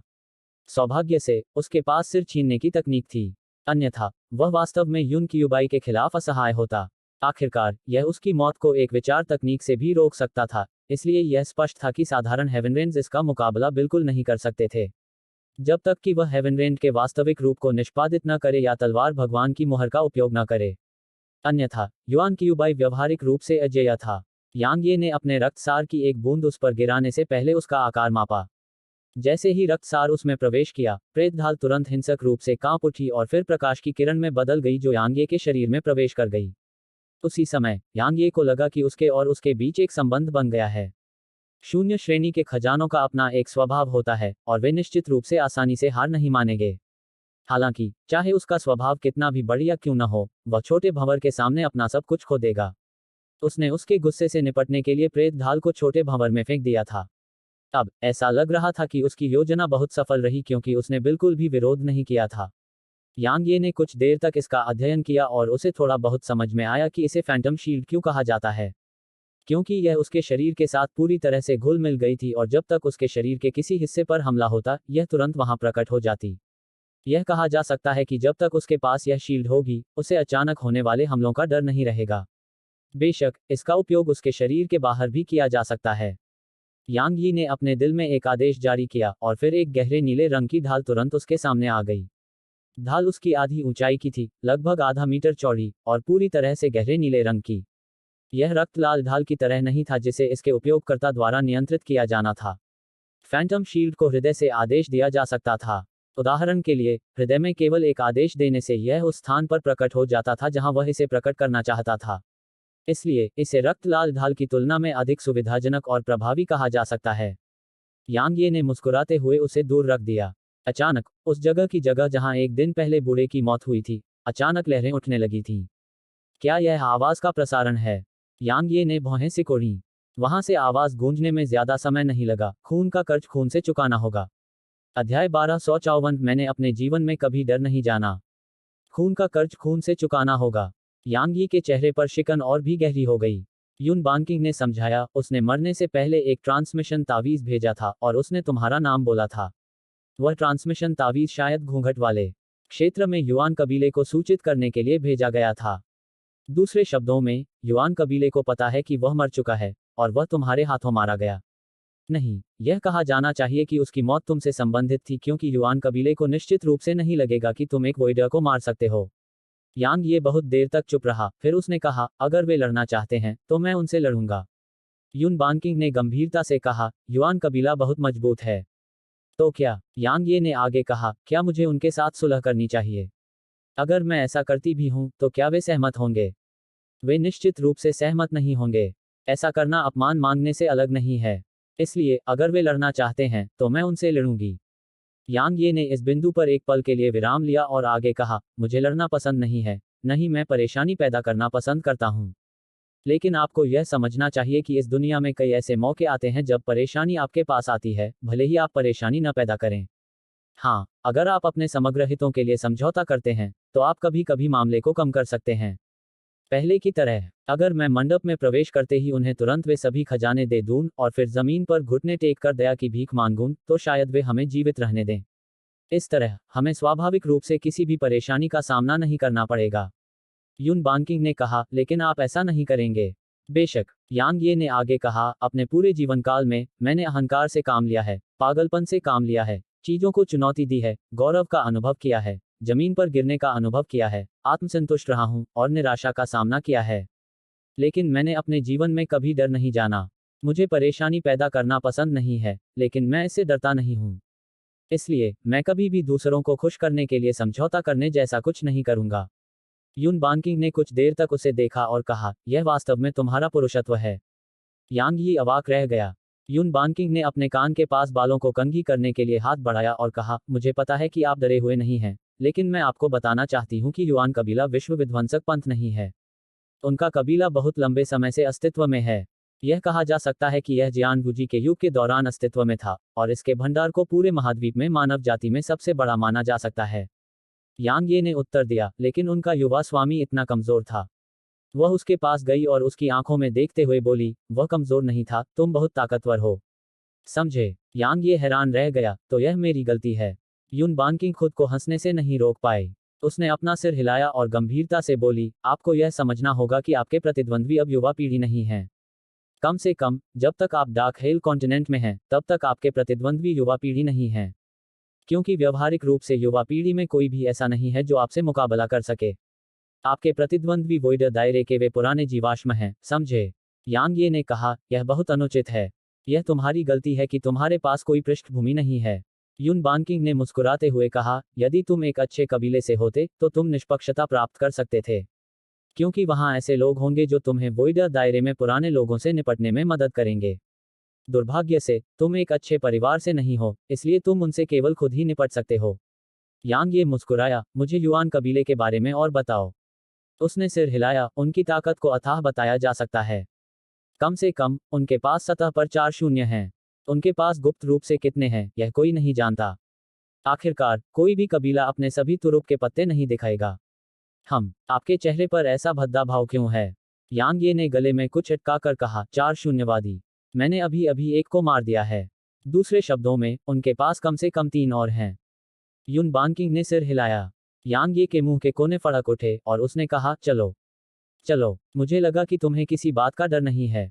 उसके चेहरे पर हल्की सी मुस्कान थी और वह आगे कहती रही, उनकी अथाह ताकत के अलावा, उनके बारे में एक और डरावनी बात है। यह है घूंघट वाले क्षेत्र की ताकतों को एक साथ लाने की उनकी क्षमता। घूंघट वाले क्षेत्र में उन्हें बहुत अधिक प्रतिष्ठा प्राप्त है और उन्हें मानव जाति का नेता माना जा सकता है। दूसरे शब्दों में, तलवार गठबंधन से निपटने के लिए घूंघट वाले क्षेत्र के कुलों और शक्तियों को एक साथ लाने की उनकी बहुत संभावना है। यून बांकिंग की बात खत्म होते ही उसका चेहरा उदास हो गया। यांग ये का चेहरा भी उदास था। जबकि यून बांकिंग ने कहा था कि ऐसा होने की संभावना बहुत ज्यादा थी, वह जानता था कि ऐसा होने की संभावना बहुत ज्यादा थी। तलवार गठबंधन बहुत तेजी से उभरा था और यह पहले से ही घूंघट क्षेत्र में उन शक्तियों की आंखों में कांटे की तरह था। अब अगर कोई नेतृत्व करता है तो निश्चित रूप से बहुत से लोग इसमें शामिल होंगे। अगर घूंघट क्षेत्र की सभी शक्तियां एक साथ आ जाएं, तलवार गठबंधन का भविष्य चिंताजनक था। इस बीच युन बानकिंग ने धीरे से कहा, आपको बहुत चिंतित होने की जरूरत नहीं है। जब आप पुल पर पहुंच जाएं तो उसे पार कर लें। हम बस इतना कर सकते हैं कि तलवार गठबंधन को मजबूत करने के लिए कड़ी मेहनत करें, इससे पहले कि वे हमला करें। यांग ये ने पूछा, उन्हें कार्रवाई करने में लगभग कितना समय लगेगा? अगर वे धीमे हैं तो 1 महीने या उससे ज्यादा समय लगेगा, अगर वे तेज हैं तो 1 दर्जन दिन से ज्यादा। यह मुख्य रूप से युआन कबीले के कुलपति की क्षमता पर निर्भर करता है। भले ही वे घूंघट वाले क्षेत्र की मानव जाति के बीच नंबर 1 कबीला हैं, लेकिन इसका मतलब यह नहीं है कि दूसरी शक्तियां उनके आदेशों का पालन करेंगी। इसके अलावा दूसरी शक्तियों को मनाना इतना आसान नहीं है, लेकिन यह बहुत मुश्किल भी नहीं है। आखिरकार व्यवहारिक रूप से पूरा घूंघट वाला क्षेत्र तलवार गठबंधन को अपना लक्ष्य मानता है। युन बानकिंग ने आगे कहा, बेशक यह सबसे खराब स्थिति है। यांग ये ने सिर हिलाया, मैं समझ गया। चलो इस मामले को अभी के लिए अलग रख देते हैं। बोलते समय उसने दूर स्थित मंडपों पर नजर डाली। चलो चलें और देखें कि तलवार भगवान के महल में और क्या खजाना छिपा है। युन बानकिंग ने सिर हिलाया। बस इसी तरह वे निकटतम मंडप, तलवार तकनीक मंडप में पहुंच गए। यांग ये ने जब ये शब्द देखे तो उसके मुंह के कोनों पर हल्की सी मुस्कान उभर आई। वे दोनों मंडप में चले गए। जैसे ही उन्होंने प्रवेश द्वार से पैर रखा, तलवार की ऊर्जा की एक किरण अचानक यांग ये की ओर बढ़ी। हालांकि वह उसके सामने भी नहीं आई थी कि वह नष्ट हो गई। यांग ये ने आसपास के माहौल पर नजर डाली। मंडप की दीवारों पर एक क्षतिग्रस्त तलवार संरचना थी। इस समय क्षतिग्रस्त संरचना से अचानक प्रकाश की एक किरण निकली। यांग ये ने तलवार संरचना पर तलवार की ऊर्जा की एक किरण फेंकी। टकराना, क्षतिग्रस्त तलवार संरचना तुरंत बिखर गई। गठन से निपटने के बाद यांग ये ने मंडप की गहराई की ओर देखा। उनसे बहुत दूर नहीं, 100 से ज्यादा प्रकाश के खंभे थे। यांग ये ने उन पर नजर डाली और पाया कि वहां वास्तव में 30 से ज्यादा सम्राट रैंक की तकनीकें थीं और व्यवहारिक रूप से बाकी सभी अर्ध सम्राट रैंक की तकनीकें थीं। यांग ये ने घुट की भरी सांस ली और युन बानकिंग को देखा, क्या यह थोड़ा असामान्य नहीं है? सम्राट रैंक की तकनीकें कब इतनी आम हो गई हैं? यह बहुत सामान्य है, उसने कहा। आखिरकार तलवार भगवान का महल एक टाइटेनियम रैंक शक्ति थी। डार्क हेल कॉन्टिनेंट के पूरे इतिहास में केवल एक ही टाइटेनियम रैंक शक्ति रही है और वह है तलवार भगवान का महल। वास्तव में ये निश्चित रूप से तलवार भगवान के महल में एकमात्र खजाने नहीं हैं और कई अन्य निश्चित रूप से खो गए हैं, क्योंकि उन सभी वर्षों पहले तलवार भगवान के महल के पास पूरे महाद्वीप की सभी तलवार तकनीकें थीं। इसके अलावा तलवार की तकनीकें जो तलवार भगवान के महल की रुचि जगा सकती थीं, कम से कम अर्ध सम्राट रैंक पर थीं। समझ गया। यांग ये ने सिर हिलाया। तलवार भगवान का महल बहुत अमीर नहीं है, बल्कि हम बहुत गरीब हैं। युन बानकिंग, कुछ। यांग ये ने उसे देखा जबकि वह भी उसे देख रही थी, और वे एक दूसरे को देखकर मुस्कुराए। यांग ये उन प्रकाश स्तंभों के पास गया, उन पर नजर डाली और पाया कि उनमें सभी तरह की तकनीकें छिपी हुई थीं। अंत में उसने अपना सिर हिलाया क्योंकि कोई भी उसका ध्यान आकर्षित नहीं कर सका। इसमें कोई मदद नहीं की जा सकती थी क्योंकि अब उसे सम्राट रैंक की तकनीकों में कोई दिलचस्पी नहीं थी। अब उसकी सभी तकनीकें शून्य रैंक की तकनीकें थीं। लेकिन जब वे उसकी रुचि नहीं जगा सके तो वे तलवार गठबंधन के लिए महान खजाने थे। यांग ये ने बिना किसी हिचकिचाहट के अपना दाहिना हाथ हिलाया और उन सभी को ले लिया। उसके बाद उसने युन बानकिंग को देखा, चलो अगले मंडप में चलते हैं। उसने सिर हिलाया। अचानक यांग ये ने कहा, अरे तुम्हें उन तलवार तकनीकों का कोई उपयोग नहीं है, इसलिए मैं। वह मुस्कुराई, अगर मुझे इसकी जरूरत हो तो मुझे दे देना, ठीक है? बेशक, यांग ये मुस्कुराया। वे दोनों पवेलियन से निकलकर अगले पवेलियन में पहुंचे। हालांकि वे निराश थे क्योंकि वह पूरी तरह से खाली था। इसलिए वे अगले पवेलियन की ओर बढ़े, लेकिन इसके बजाय वे और भी निराश होते गए, क्योंकि लगातार 8 पवेलियन में जाने के बाद वे सभी 8 खाली थे। तलवार भगवान के महल ने शायद उनके लिए कोई सुरक्षात्मक उपाय नहीं किए थे। युन बानकिंग ने आगे कहा, स्वर्गीय खजाना मंडप और तलवार तकनीक मंडप तलवार संरचनाओं द्वारा संरक्षित थे, लेकिन जिन मंडपों में हम अभी गए हैं, वे किसी भी तलवार संरचनाओं द्वारा संरक्षित नहीं थे, न ही उनके भीतर कोई प्रकाश स्तंभ मौजूद थे। इसके लिए केवल 2 स्पष्टीकरण हैं। सबसे पहले, तलवार भगवान के महल ने उनके लिए कोई सुरक्षात्मक उपाय नहीं किए, जैसे कि तलवार तकनीक मंडप की सामग्री प्रकाश स्तंभों द्वारा संरक्षित थी। यदि ऐसे सुरक्षात्मक उपाय नहीं किए गए होते, तो उन मंडपों के भीतर के खजाने निश्चित रूप से 10,000 से अधिक वर्षों के समय के बाद गायब हो गए होते। दूसरे स्पष्टीकरण के लिए, कोई यहां आया है और यह सब ले गया है। हालांकि यह बहुत ही असंभव है। यांग ये ने कहा, इसे भूल जाओ। अगर कोई खजाना नहीं है तो वहां कुछ भी नहीं है। बोलते हुए उसने अंतिम मंडप को देखा, क्या हमें एक नजर डालनी चाहिए? यून बानकिंग ने जवाब दिया, आप क्या सोचते हैं? बेशक। जैसे ही उसने बोलना समाप्त किया, वे दोनों अंतिम मंडप, शटल मंडप की ओर चल पड़े। शटल मंडप। यांग ये ने भौहें सिकोड़ी और फिर वह यून बानकिंग के साथ उसमें दाखिल हुआ। यांग ये और यून बानकिंग दोनों ही प्रवेश द्वार से पैर रखते ही दंग रह गए। मंडप बहुत चौड़ा था और उसके बीच में एक बहुत बड़ा जहाज था। जहाज बहुत लंबा और चौड़ा था और बहुत ऊंचा भी था। यह एक विशालकाय था। जहाज के चारों तरफ लगभग 300 मीटर चौड़े 10 बुर्ज थे। खास तौर पर जहाज के ऊपर, वहां लगभग 1 किलोमीटर लंबा बुर्ज था। इस बीच यून बानकिंग अनायास ही चिल्ला उठी, एक शून्य बादल शटल। यांग ये ने उसकी ओर देखा, एक शून्य बादल शटल। तुम अमीर हो। उसने अचानक उसकी बांह पकड़ी और उत्साह से बोली, यह एक शून्य बादल शटल है। पूरे महाद्वीप में, वील क्षेत्र सहित, एक भी ऐसा नहीं है। इसे महाद्वीप पर अंतिम शून्य बादल शटल माना जा सकता है। जब उसने देखा कि वह कितनी उत्साहित थी, तो यांग ये यह सवाल पूछे बिना नहीं रह सका, इसमें और इंपीरियल क्लाउड शटल में क्या अंतर है? वह कुछ कहने ही वाली थी कि यांग ये की अभिव्यक्ति अचानक बदल गई, कोई यहाँ है। जब वह बोल रहे थे तो वे पीछे मुड़े और मंडप की ओर देखने लगे। यह तुम हो? यांग ये की आंखें तुरंत चौड़ी हो गईं। अध्याय 1255, आओ लड़ें। प्रवेश द्वार के बाहर खड़ा यह कोई व्यक्ति नहीं बल्कि एक बंदर था। काला वानर। वह बंदर जिसे यांग ही उस दिन अपने साथ नीचे घसीट लाया था। इस समय काला बंदर सामान्य आकार में था। यांग ये ने उम्मीद नहीं की थी कि काला बंदर उसका पीछा करेगा। एक बार जब वह अपने सदमे से उबर गया, तो यांग ये चुपके से सतर्क हो गया क्योंकि यह साथी बेहद मजबूत था, इसलिए वह लापरवाह नहीं हो सकता था। काला वानर वहीं खड़ा रहा और उसकी नजर यांग ये पर टिकी रही, और फिर उसने यांग ये की ओर अपनी मुट्ठी पटक दी। यांग ये के हाव भाव थोड़े बदल गए। उसने अपने बाएं हाथ से यून बानकिंग की कमर पकड़ी और उसे एक तरफ फेंक दिया, और फिर उसने अपना दाहिना पैर जमीन पर पटका और काले बंदर पर हमला कर दिया। वह स्वाभाविक रूप से काले बंदर के खिलाफ अपनी मुट्ठी का इस्तेमाल नहीं करेगा। आखिरकार वह खुद को कष्ट नहीं देना चाहता था। जैसे ही उसकी तलवार आगे बढ़ी, एक ठंडी चमक चमक उठी। तलवार और मुक्का टकराना। यांग यी को 30 मीटर दूर फेंके जाने के दौरान एक धीमी आवाज में विस्फोट हुआ और काला बंदर भी लगभग 10 मीटर पीछे धकेल दिया गया। इसके अलावा उसकी मुट्ठी पर खून का निशान था। यांग यी के लिए काले बंदर की सुरक्षा को भेदना मुश्किल नहीं था, क्योंकि उसके हाथ में तलवार थी। काले बंदर का चेहरा उदास हो गया जब उसने अपनी मुट्ठी पर चोट देखी। उसने अपनी सांस बिल्कुल भी बर्बाद नहीं की और तुरंत मौके पर ही गायब हो गया। यांग ये ने तुरंत महसूस किया कि एक भयानक शक्ति ने उस पर हमला किया है, और ऐसा लगा जैसे कोई विशाल पहाड़ उस पर टूट पड़ा हो। यांग ये की आंखें थोड़ी सिकुड़ गईं, और फिर रीबर्थ रैंक तलवार की मंशा उसके सामने पतली हवा से प्रकट हुई। इसने भयानक दबाव को रोक दिया, और फिर यांग ये की आकृति बिजली के एक बोल्ट में बदल गई जो आगे की ओर चमक रही थी। ओह! टकराना। तलवार की आवाज और विस्फोट के साथ यहाँ का स्थान तेजी से टूट गया, और फिर प्रकाश की किरणें चारों ओर क्षैतिज और ऊर्ध्वाधर दोनों दिशाओं में टिमटिमाने लगीं। यून बानकिंग ने जब यह दृश्य देखा तो उसने अपनी मुट्ठियां कस लीं और उसकी आंखों में चिंता भर गई।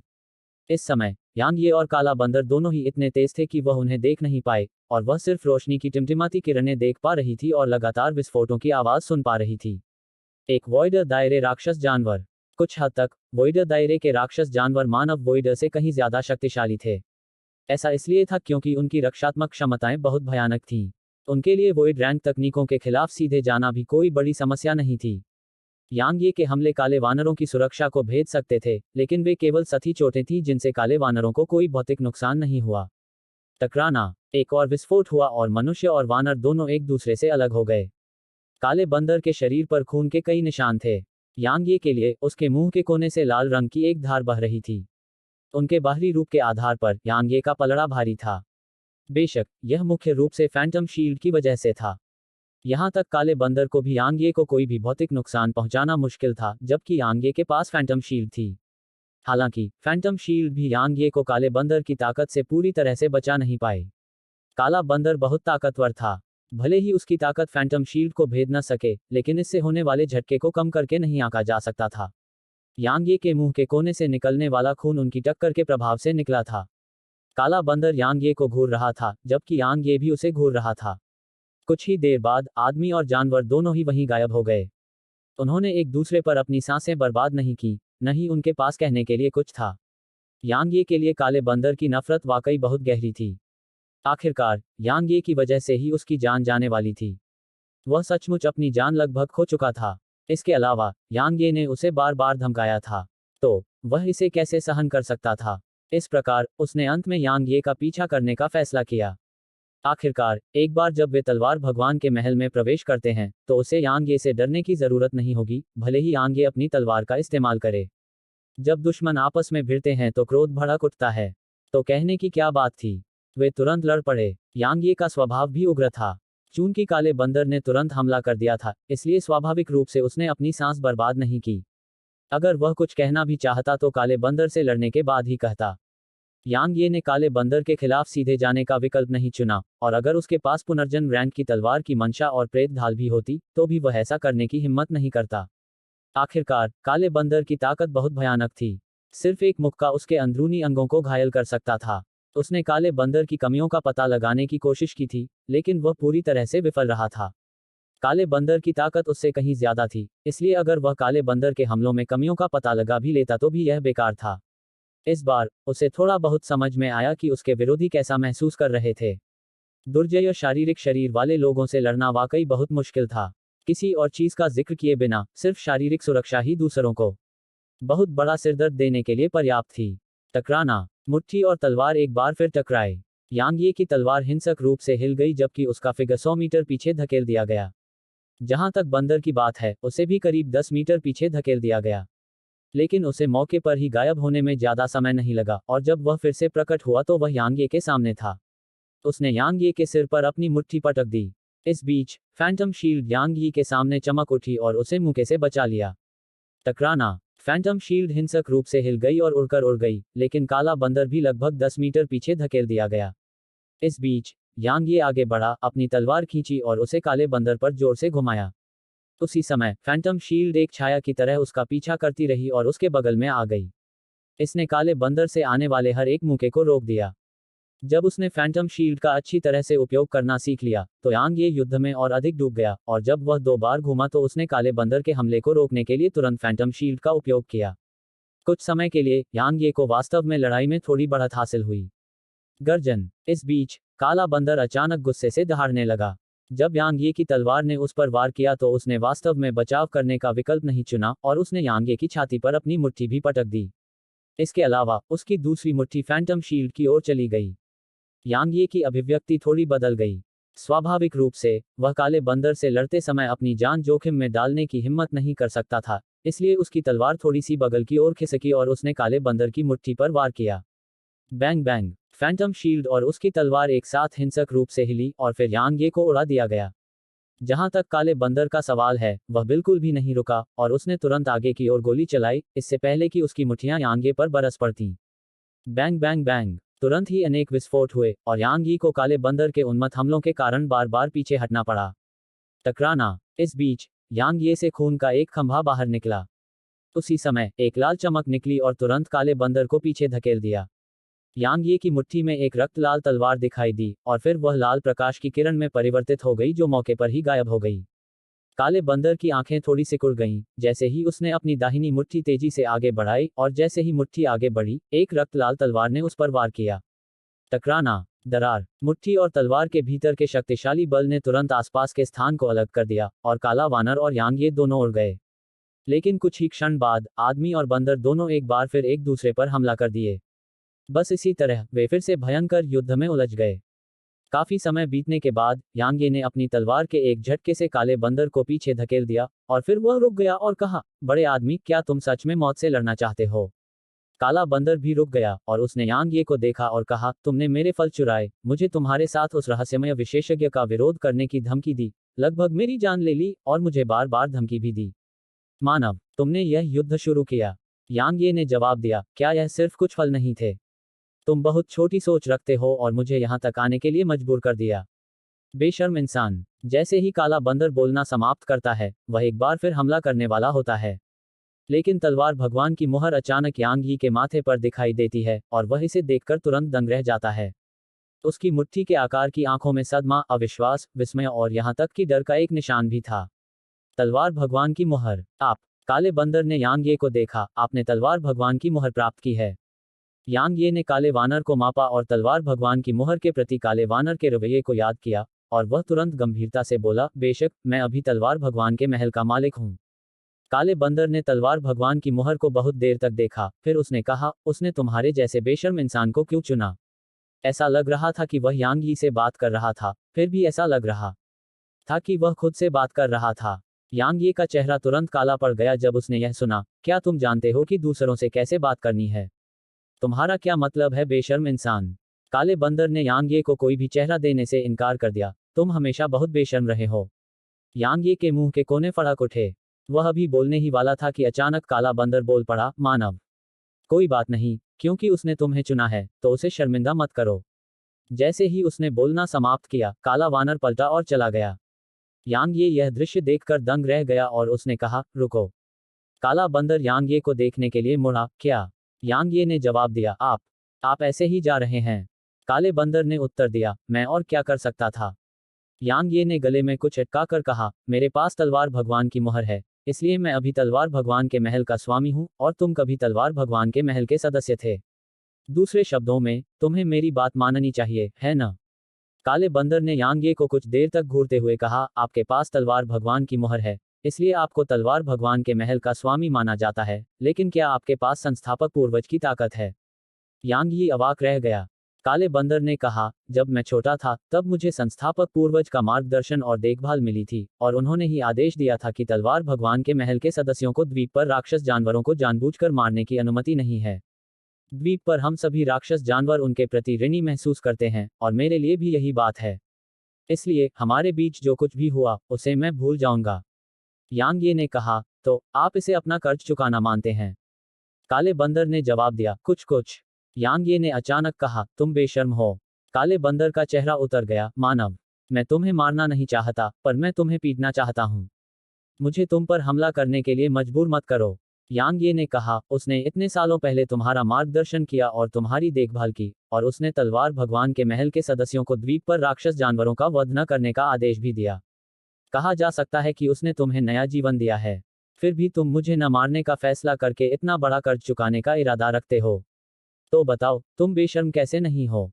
इसके अलावा, जबकि मैं तुम्हें हरा नहीं सकता, अगर मैं भागने का फैसला करता हूं तो तुम निश्चित रूप से मुझे मारने में असमर्थ होगे, है ना? काले बंदर ने कहा, मानव, इधर उधर की बातें मत करो और अपने इरादे स्पष्ट बताओ।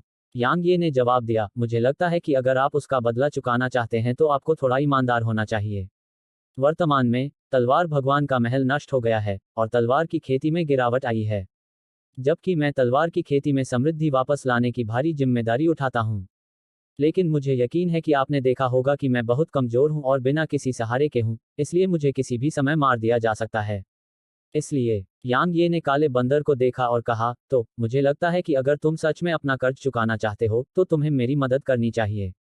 पूरे महाद्वीप में तलवार की खेती में नई जान फूंकने में मेरी मदद करो और तलवार भगवान के महल के पिछले सदस्यों को वापस लौटने के लिए एक घर दो। काले बंदर ने कुछ देर तक यांग ये को देखा और कहा, चलो, मुझे धोखा देने की कोशिश करते रहो। यांग ये के पास कहने को शब्द नहीं थे। अध्याय 1256, मैं तुम्हारे जाल में नहीं फंसना चाहता। मानव, मुझे अपने लिए लड़ने के बारे में सपने में भी मत सोचना। काला बंदर पलटा और चलने लगा। राक्षस जानवर गर्वित थे, काले बंदर जैसे शून्य क्षेत्र के विशेषज्ञ की तो बात ही छोड़िए। अगर यांग ये की ताकत उसकी खुद की ताकत से बहुत बेहतर होती, तो शायद यह संभव होता। हालांकि, यांग ये की मौजूदा ताकत बिल्कुल भी पर्याप्त नहीं थी। यांग ये को यह बात पता थी, लेकिन वह हार मानने को तैयार नहीं था। उसने काले बंदर का रास्ता रोका और कहा, ऐसा मत करो कि तुम मुझे मारना चाहते हो। मैं तुमसे सिर्फ यह पूछना चाहता हूं कि क्या तुम यह जगह छोड़ना चाहते हो? काले बंदर ने जवाब दिया, मैं जब चाहूं तब जा सकता हूं। यांग ये ने अपना सिर हिलाया, यह जगह नहीं छोड़ो, इस दुनिया को छोड़ो। काले बंदर की आंखें थोड़ी सिकुड़ गईं, तुम क्या कहना चाह रहे हो? यांग ये ने जवाब दिया, यह दुनिया आप सभी के लिए एक पिंजरे की तरह है। क्या आप इस पिंजरे से बाहर नहीं निकलना चाहते? अधिकांश लोग सम्राट क्षेत्र प्राप्त करने के बाद वहां से चले जाना पसंद करेंगे। बेशक, ऐसा रेडियंट आयाम में स्वर्गदाव की वजह से था। भले ही यहाँ कोई स्वर्गदाव नहीं था, लेकिन उसे यकीन था कि वे निश्चित रूप से इस दुनिया को छोड़ना चाहेंगे। कोई भी फंसने को तैयार नहीं था, खासकर काले बंदर के स्तर के विशेषज्ञ। काले बंदर ने यांग ये को बहुत देर तक देखा और फिर बोला, कोई भी नहीं जाना चाहता, लेकिन क्या कोई जा सकता है? क्या आप जा सकते हैं? यांग ये ने सिर हिलाया, मैं कर सकता हूँ। भले ही उसे नहीं पता था कि वह वास्तव में जा सकता है या नहीं, यह भविष्य का मामला था। वर्तमान में वह इस बड़े आदमी को छोड़ना नहीं चाहता था। आखिरकार एक वोइडर तलवार गठबंधन के लिए बहुत महत्वपूर्ण था। इसलिए यह वैसा ही था जैसा कि काले बंदर ने कहा था, उसे काले बंदर को धोखा देना जारी रखना था। कितना हास्यास्पद है, काला बंदर ठंडे स्वर में बोला, मानव, तुम सच में हास्यास्पद हो। क्या तुम जानते हो कि इस दुनिया के वोइडर दायरे के मनुष्य और राक्षस जानवर अपने जीवन के अधिकांश समय क्या करते रहे हैं? वे इस दुनिया से बचने के बारे में सोचते रहे हैं। क्योंकि वोइडर दायरा एक मध्यम दुनिया की सीमा है, और अगर हम साधना के उच्च दायरे को प्राप्त करना चाहते हैं, तो हमें इस जगह को छोड़कर एक बड़ी दुनिया में जाना होगा ताकि क्विंसेंस वायलेट ऊर्जा की तुलना में उच्च गुणवत्ता वाली ऊर्जा की तलाश की जा सके। लेकिन जब से डार्क हिल कॉन्टिनेंट ने उस आपदा को झेला है, तब से कोई भी नहीं निकल पाया है, जिसमें हम और कई अन्य वोइडर शामिल हैं जो अतीत में गिर चुके हैं। क्यों? काले बंदर ने आसमान की ओर इशारा करते हुए कहा, क्योंकि वह ऊर्जा ऐसी चीज नहीं है जिसका कोई शून्यवादी विरोध कर सके।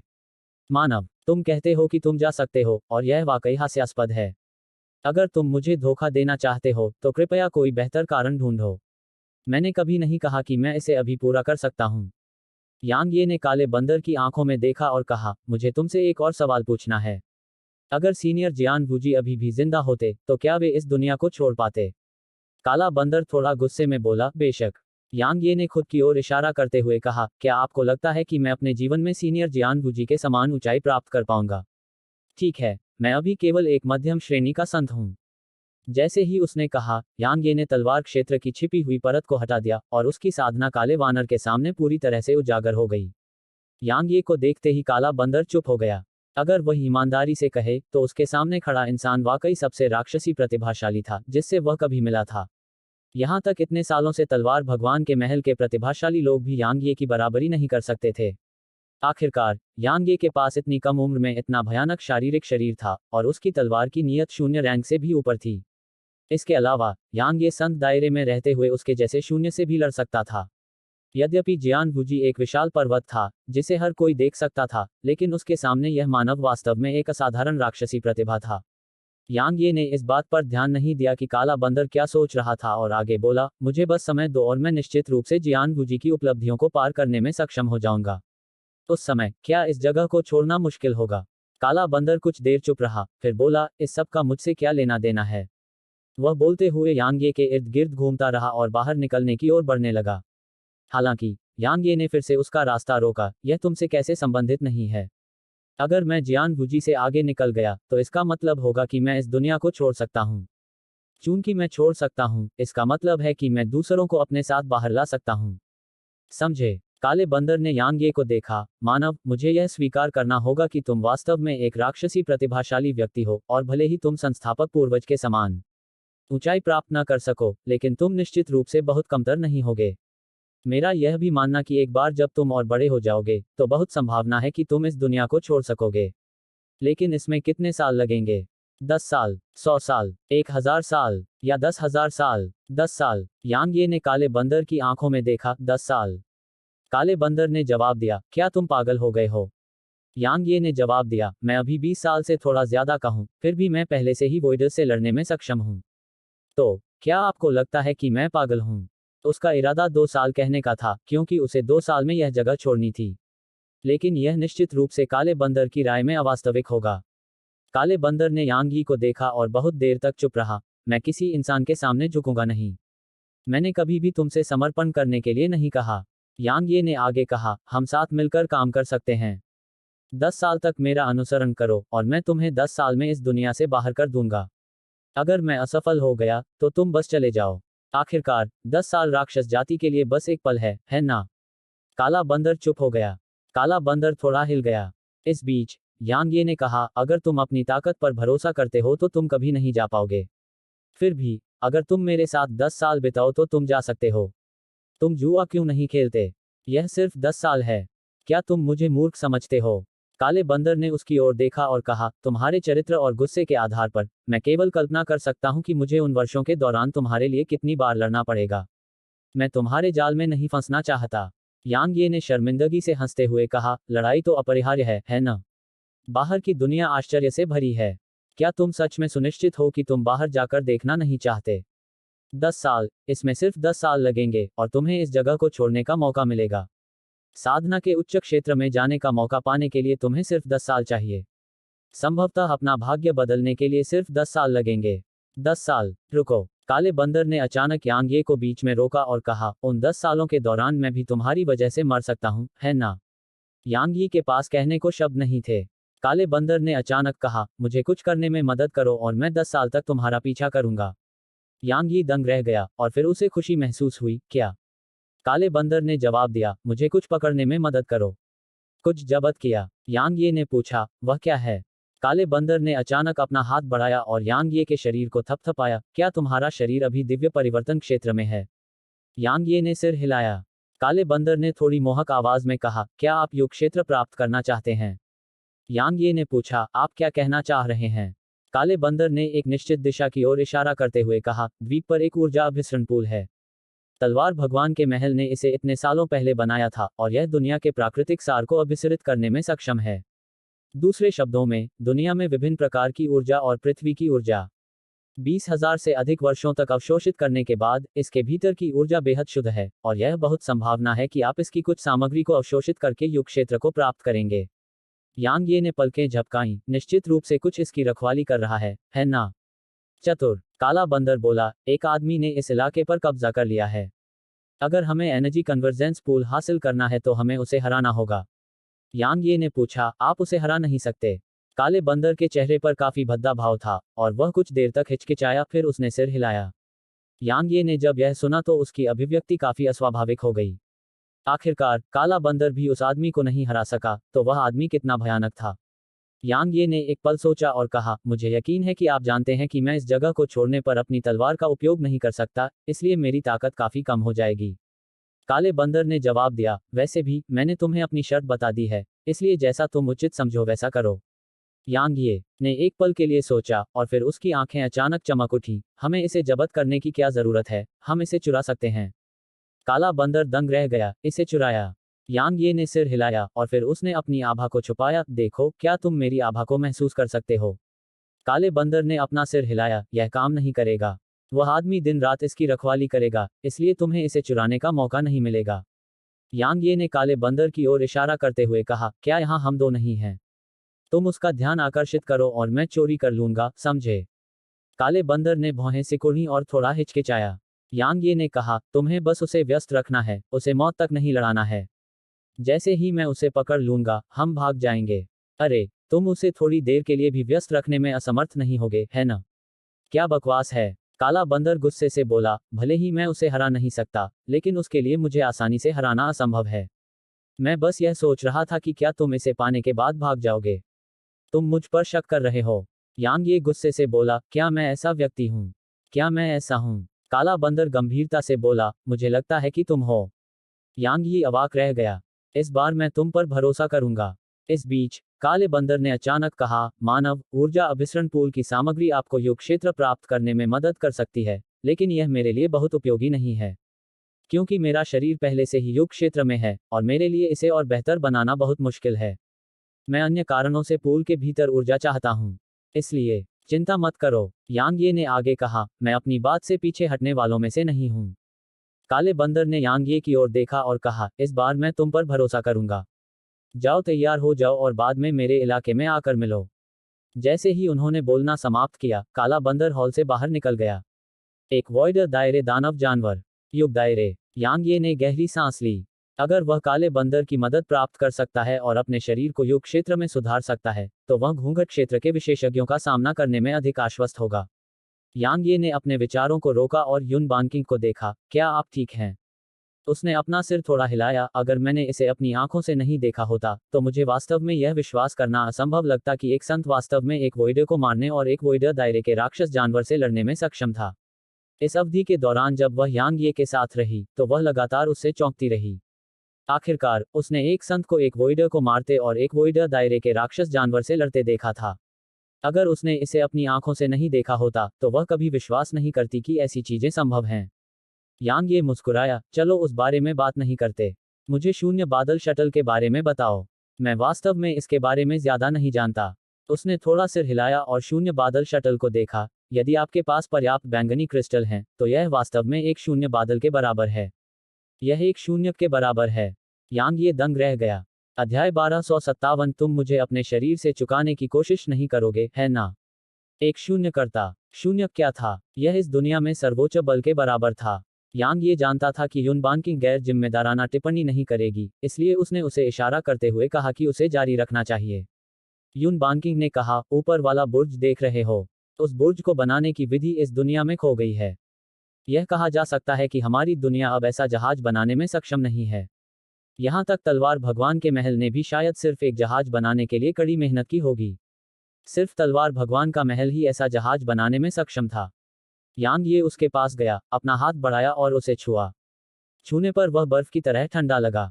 यांग ये ने एक पल के लिए हिचकिचाहट दिखाई और फिर अपनी मुट्ठी आगे पटक दी। टकराना। एक जोरदार विस्फोट हुआ, लेकिन शून्य बादल शटल बिल्कुल भी नहीं हिला, बल्कि यांग यी को लगभग 10 मीटर पीछे धकेल दिया गया।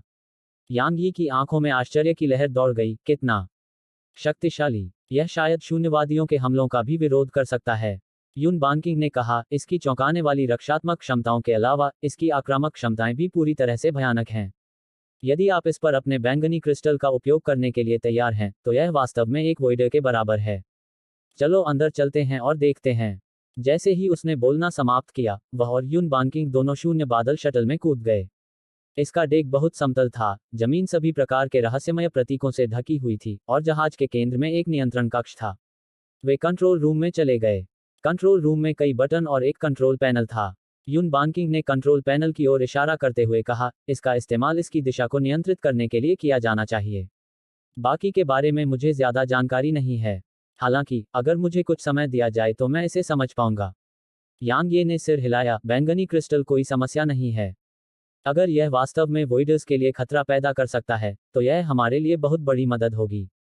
उसने कहा, वास्तव में इसका एक और उपयोग है, और वह है अंतरिक्ष में उड़ना।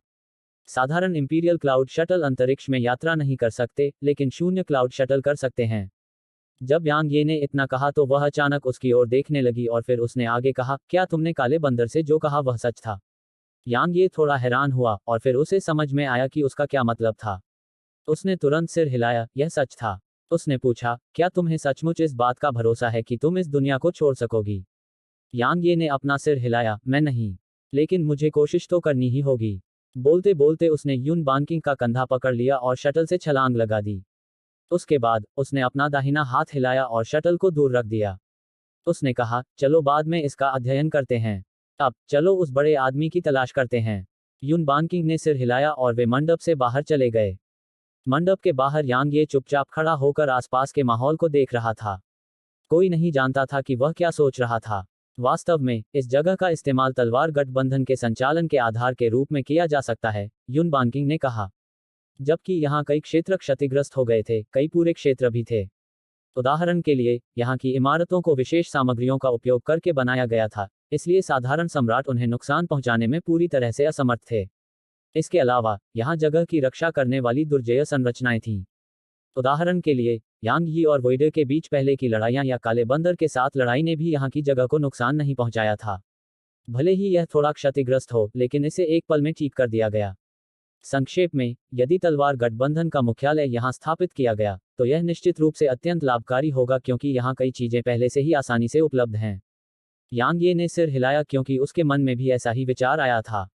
हालांकि अभी यह असंभव था। क्यों? उस रहस्यमय विशेषज्ञ की वजह से। यांग ये ने अपना सिर हिलाया और कहा, चलो चलें। युन बांकिंग ने सिर हिलाया। वे तलवार भगवान के महल से निकलकर उस क्षेत्र से बाहर चले गए। उसकी तलवार की मंशा के कारण रास्ते में तलवार की संरचनाएं उनके खिलाफ पूरी तरह से बेकार थीं, और उन्हें उस क्षेत्र में पहुंचने में ज्यादा समय नहीं लगा जो खंडहर में तब्दील हो चुका था। जैसे ही वे उस क्षेत्र से गुजरे, दूर से युद्ध की आवाजें गूंजने लगीं। युन बांकिंग ने यांग ये को देखा, लेकिन यांग ये ने अपना सिर हिलाया, उन पर ध्यान देने की कोई जरूरत नहीं है। बोलते बोलते वह आगे बढ़ता गया। युन बांकिंग ने उसका पीछा किया और कहा, मुझे लगा कि आप वहां जाकर देखना चाहेंगे। उन्होंने जवाब दिया, यहाँ लड़ाई किसी और वजह से नहीं होगी, सिर्फ खजाने या किसी तरह की दुश्मनी के लिए। चाहे जो भी हो, इसका हमसे कोई लेना देना नहीं है। तुमने यहाँ शटल पर मेरी मदद क्यों की? युन बांकिंग ने पूछा। मैं लंबे समय से उत्सुक था। यांग ये ने कहा, क्योंकि हम एक दूसरे से परिचित हो गए थे, इसलिए मैं चुपचाप खड़ी होकर आपको मरते हुए नहीं देख सकती थी।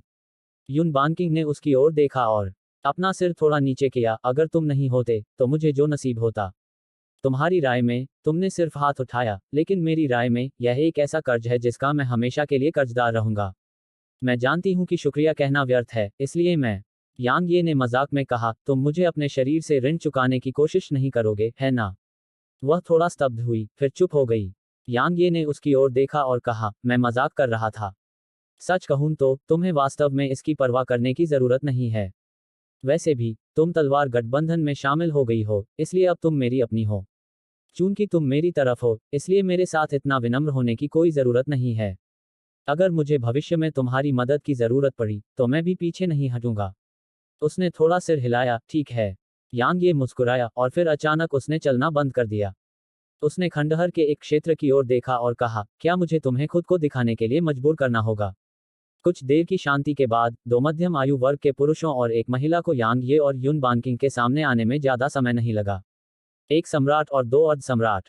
काले लबादे में एक मध्यम आयु वर्ग के व्यक्ति ने यांग ये और युन बानकिंग को देखने से पहले पूछा, जिस दिशा से आप दोनों आए हैं, उसके आधार पर आप तलवार भगवान के महल से आए हैं, है ना?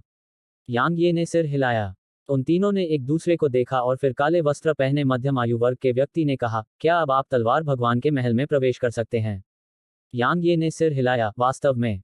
क्योंकि अब तलवार भगवान की मुहर चली गई थी, अब कोई भी इसमें प्रवेश कर सकता था। हालांकि, यह व्यर्थ था क्योंकि उसने सब कुछ ले लिया था। इस बीच, युन बानकिंग ने अचानक कहा, शायद अगर आप अभी जाएं तो कुछ खजाने मिल जाएं। हम बहुत कमजोर हैं और ज्यादा दूर जाने की हिम्मत नहीं कर पाए। अधेड़ उम्र के आदमी ने उसकी ओर देखा और कहा, तुम्हें कोई खजाना नहीं मिला? युन बानकिंग ने सिर हिलाया। मध्यम आयु वर्ग के व्यक्ति ने यांग ये और युन बानकिंग की ओर देखा, अपनी स्थानिक अंगूठियां पीछे छोड़ दो और तुम भाड़ में जाओ। युन बानकिंग ने यह सुनकर तुरंत अपना सिर हिला दिया। उसने ऐसा सिर्फ इसलिए कहा था क्योंकि वह चाहती थी कि वे जल्द से जल्द चले जाएं। माना जा सकता है कि वह उन्हें जीने का मौका दे रही है। दुर्भाग्य से, उन्होंने उसके दयालु इरादों की सराहना नहीं की। यांग ये ने मध्यम आयु वर्ग के व्यक्ति को देखा और पूछा, क्या आप सच में हमारे स्थानिक छल्ले चाहते हैं? मध्यम आयु वाले व्यक्ति ने उत्तर दिया, क्या आप भागना नहीं चाहते? यांग ये ने ठहाका लगाया। एक क्षण बाद, प्रकाश की एक किरण चमकी, और फिर यांग ये अधेड़ उम्र के आदमी के पीछे दिखाई दिया, जबकि अधेड़ उम्र के आदमी का शरीर सख्त हो गया। उसके माथे के बीच से खून की एक धार फूटने में ज्यादा समय नहीं लगा। यांग ये ने अपना दाहिना हाथ हिलाया और लाश को दूर रख दिया। हालांकि वह अब और अधिक तलवार सेवकों को परिष्कृत नहीं कर सकता था, लेकिन अपनी ताकत में सुधार होने के बाद वह ऐसा कर सकता था। दूसरे पुरुष और महिला उस समय दंग रह गए जब उन्होंने देखा कि अधेड़ उम्र के व्यक्ति की एक ही क्षण में हत्या कर दी गई। यांग ये ने उन पर कोई ध्यान नहीं दिया। उसने युन बानकिंग को देखा और कहा, चलो चलें। उसने सिर हिलाया और यांग ये के साथ चली गई। उन्हें उस आदमी और औरत की नजरों से ओझल होने में ज्यादा समय नहीं लगा। जैसे ही यांग ये और युन बानकिंग चले गए, महिला की आवाज कांपने लगी जब वह बोली, वह एक तलवार साधक है। आदमी ने सिर हिलाया, वह है। मुझे कभी उम्मीद नहीं थी कि कोई तलवार चलाने वाला साधक यहाँ आएगा। वह इतना छोटा था फिर भी एक सम्राट को एक पल में मार सकता था। जब वह इतना बोला तो पुरुष और स्त्री दोनों की आंखें एक साथ चौड़ी हो गईं। वह तलवार गठबंधन का स्वामी है, यांग ये। वह तलवार गठबंधन का स्वामी है, यांग ये। वे एक साथ बोले। वे एक दूसरे को बहुत देर तक देखते रहे, फिर महिला ने गहरी सांस ली और उसकी आंखों में आश्चर्य भर गया जब उसने कहा, वह निश्चित रूप से यांग ये है। वह निश्चित रूप से है। अन्यथा, कोई अन्य युवा तलवार साधक नहीं है जो इतना मजबूत हो। आदमी ने चेहरे पर गंभीर भाव के साथ सिर हिलाया, वह निश्चित रूप से है। महिला की आंखें अभी भी आश्चर्य से भरी थीं, उसने सचमुच यहां आने की हिम्मत की। इस बीच, वह आदमी अचानक बोला, याद रखना कि हमें ऐसा व्यवहार करना चाहिए जैसे हमने उसे कभी देखा ही न हो। वह हैरान थी, क्यों? उन्होंने गंभीरता से कहा, तलवार गठबंधन पूरे महाद्वीप में बेहद प्रभावशाली है, और यांग ये बहुत भयानक है। वह गुप्त रूप से यहाँ आया था, इसलिए अगर हम यहाँ उसकी उपस्थिति की खबर फैलाएं, तो क्या होगा अगर वह नाराज हो जाए? क्या आपको लगता है कि हम जीवित रह पाएंगे? उसने गंभीरता से सिर हिलाया, मैं समझ गई। आदमी ने आसपास के माहौल पर नजर डाली और कहा, मुझे लगा था कि हमें कोई ऐसा मिल गया है जिस पर हम भरोसा कर सकते हैं, लेकिन मैंने कभी नहीं सोचा था कि वह इस तरह से तुरंत नष्ट हो जाएगा। हमारी ताकत यहाँ जीवित रहने के लिए पर्याप्त नहीं है, इसलिए मैंने समुद्री शटल पर वापस जाने का फैसला किया है। आपका क्या ख्याल है? वह एक क्षण के लिए झिझकी और सिर हिलाकर बोली, ठीक है। जब वे यात्रा कर रहे थे, तो युन बानकिंग ने पूछा, तुमने उन्हें क्यों नहीं मार दिया? यांग ये ने सवाल करते हुए जवाब दिया, आप चाहते थे कि मैं उन्हें मार डालूं। वह हंस पड़ी और आगे कुछ नहीं बोली। उन्हें खंडहरों से निकलकर उस पर्वत श्रृंखला तक पहुंचने में ज्यादा समय नहीं लगा जहां काला बंदर रहता था। जैसे ही वे वहां पहुंचे, काला बंदर उनके सामने प्रकट हो गया। काले बंदर ने तुरंत युनबांकिंग को देखा और कहा, इस छोटी लड़की को यहीं छोड़ दो। यांग ये ने उसकी ओर देखा और उसने जवाब में सिर हिलाया। इस बीच काला बंदर बोलता रहा, वह उस घाटी में जा सकती है जिसमें मैं रहता हूं। मेरी आभा वहां रहती है, इसलिए अधिकांश राक्षस जानवर उस क्षेत्र में प्रवेश करने की हिम्मत नहीं करेंगे। यांग ये ने अपना दाहिना हाथ हिलाया और फिर 5 सम्राट दायरे तलवार सेवक यहां प्रकट हुए। मिस यून, आपकी सुरक्षा की गारंटी आपके साथ इन 5 कठपुतलियों के साथ होनी चाहिए। बस वहां हमारा इंतजार करें। उसने सिर हिलाया और कहा, सावधान रहो। यांग ये मुस्कुराया, बेशक। जैसे ही उसने बोलना समाप्त किया, उसने काले बंदर को देखा, चलो चलें। दोनों ने सिर हिलाया और दूर की ओर भाग गए। यात्रा के दौरान यांग ये ने खुद को यह पूछे बिना नहीं रखा, वह राक्षस जानवर कितना शक्तिशाली है जो ऊर्जा अभिसरण पूल की रखवाली कर रहा है। काले बंदर ने उत्तर दिया, आपको क्या लगता है कि इतने लंबे समय तक पूरे दिन और रात पूल के भीतर शुद्ध ऊर्जा में स्नान करने के बाद वह कितना शक्तिशाली है? यांग ये ने पूछा, पूरे द्वीप में कितने शून्य क्षेत्र राक्षस जानवर हैं? काले बंदर ने जवाब दिया, 2। मैं और वह। यांग ये ने दूसरा प्रश्न पूछा, वह किस प्रकार का राक्षस जानवर है? काला बंदर थोड़ी देर के लिए चुप हो गया और फिर उसने जवाब दिया, मुझे नहीं पता। यांग ये अवाक रह गया। अध्याय 1258 भाई ब्लैक। रुको, तुम्हें नहीं पता? यांग ये हैरान रह गया और बोला, तुम्हें कैसे नहीं पता? काले बंदर ने जवाब दिया, वह द्वीप से आया कोई राक्षस नहीं है। वह बाहरी दुनिया से यहाँ आया था और आने के बाद से उसने मानव रूप बनाए रखा है। इसलिए मुझे भी नहीं पता कि उसका असली रूप क्या है। यांग ये ने पूछा, तुमने उससे लड़ाई की है? काले बंदर ने सिर हिलाया, एक पहाड़ पर 2 बाघों के लिए जगह नहीं है। चूंकि वह यहाँ आया था, इसलिए स्वाभाविक रूप से मुझे उससे लड़ना पड़ा। यांग ये ने पूछा, तुम उससे हार गए जबकि वह मानव रूप में था? काले बंदर ने एक बार फिर सिर हिलाया।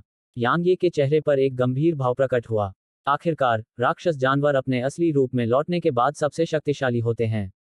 लेकिन वह रहस्यमय राक्षस जानवर वास्तव में अपने असली रूप में लौटे बिना काले बंदर को हराने में सक्षम था। ऐसी ताकत काले बंदर से सिर्फ थोड़ी बेहतर नहीं थी, बल्कि बहुत ज्यादा बेहतर थी। काला बंदर कुछ देर तक चुप रहा, फिर अचानक बोला, हम यहाँ हैं। यांग ये रुक गया और दूर की ओर देखने लगा। उनसे ज्यादा दूर नहीं एक पहाड़ था। यह बहुत बड़ा नहीं था, सिर्फ 1 किलोमीटर चौड़ा और 3 किलोमीटर से कम ऊंचा। पहाड़ के बीच में, ठीक उसके निचले हिस्से में एक गुफा जैसी कोई चीज थी।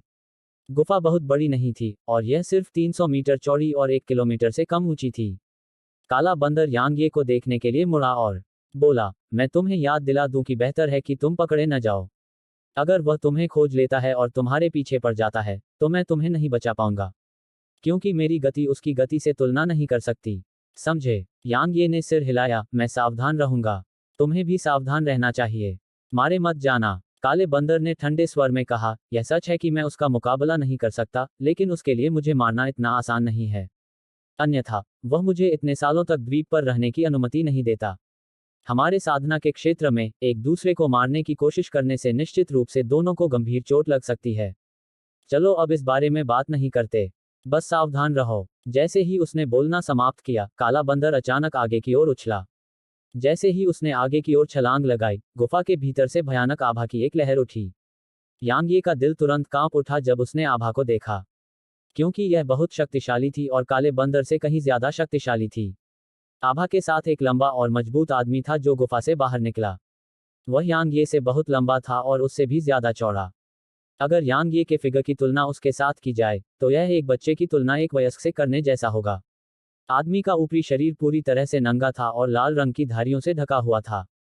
जहां तक उसके चेहरे और खासकर उसकी आंखों की बात है, तो वे बेहद क्रूरता से भरी हुई थीं। मध्यम आयु वाले व्यक्ति ने काले बंदर की ओर देखा और फिर बोला, भाड़ में जाओ।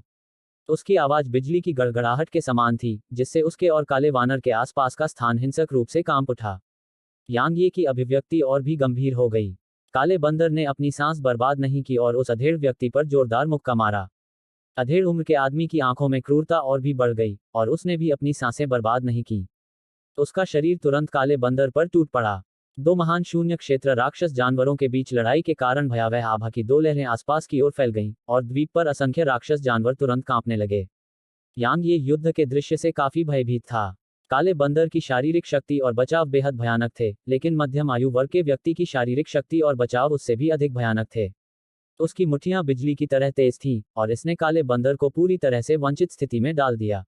अगर वह मध्यम आयु वर्ग के व्यक्ति से लड़ता, तो वह युद्ध में प्रेत ढाल का उपयोग करने के बावजूद अपंग हो जाता। यांग ये ने अपने विचारों को नियंत्रित किया, एक गहरी सांस ली और फिर गुफा की ओर चुपके से चलना शुरू कर दिया। क्योंकि उसके पास अपनी आभा को छिपाने के लिए तलवार का क्षेत्र था और इस तथ्य के साथ कि काला वानर मध्यम आयु वर्ग के व्यक्ति को व्यस्त रख रहा था, इसलिए यांग ये बिना किसी समस्या का सामना किए गुफा में प्रवेश करने में सक्षम था। गुफा बहुत बड़ी थी और काला वानर भी अपने असली रूप में लौटने के बाद उसमें समा सकता था। हालांकि गुफा पूरी तरह से काली थी, यहाँ तक कि रोशनी का एक कण भी नहीं था, और यह उदास और ठंडा लग रहा था। यांग ये ने गति बढ़ाने की हिम्मत नहीं की, क्योंकि अगर वह बहुत तेजी से आगे बढ़ता और हंगामा करता तो उसका खेल खत्म हो जाता। गुफा समतल नहीं थी और यह नीचे की ओर उतरी हुई थी। यांग ये पूरी तरह नीचे की ओर गया।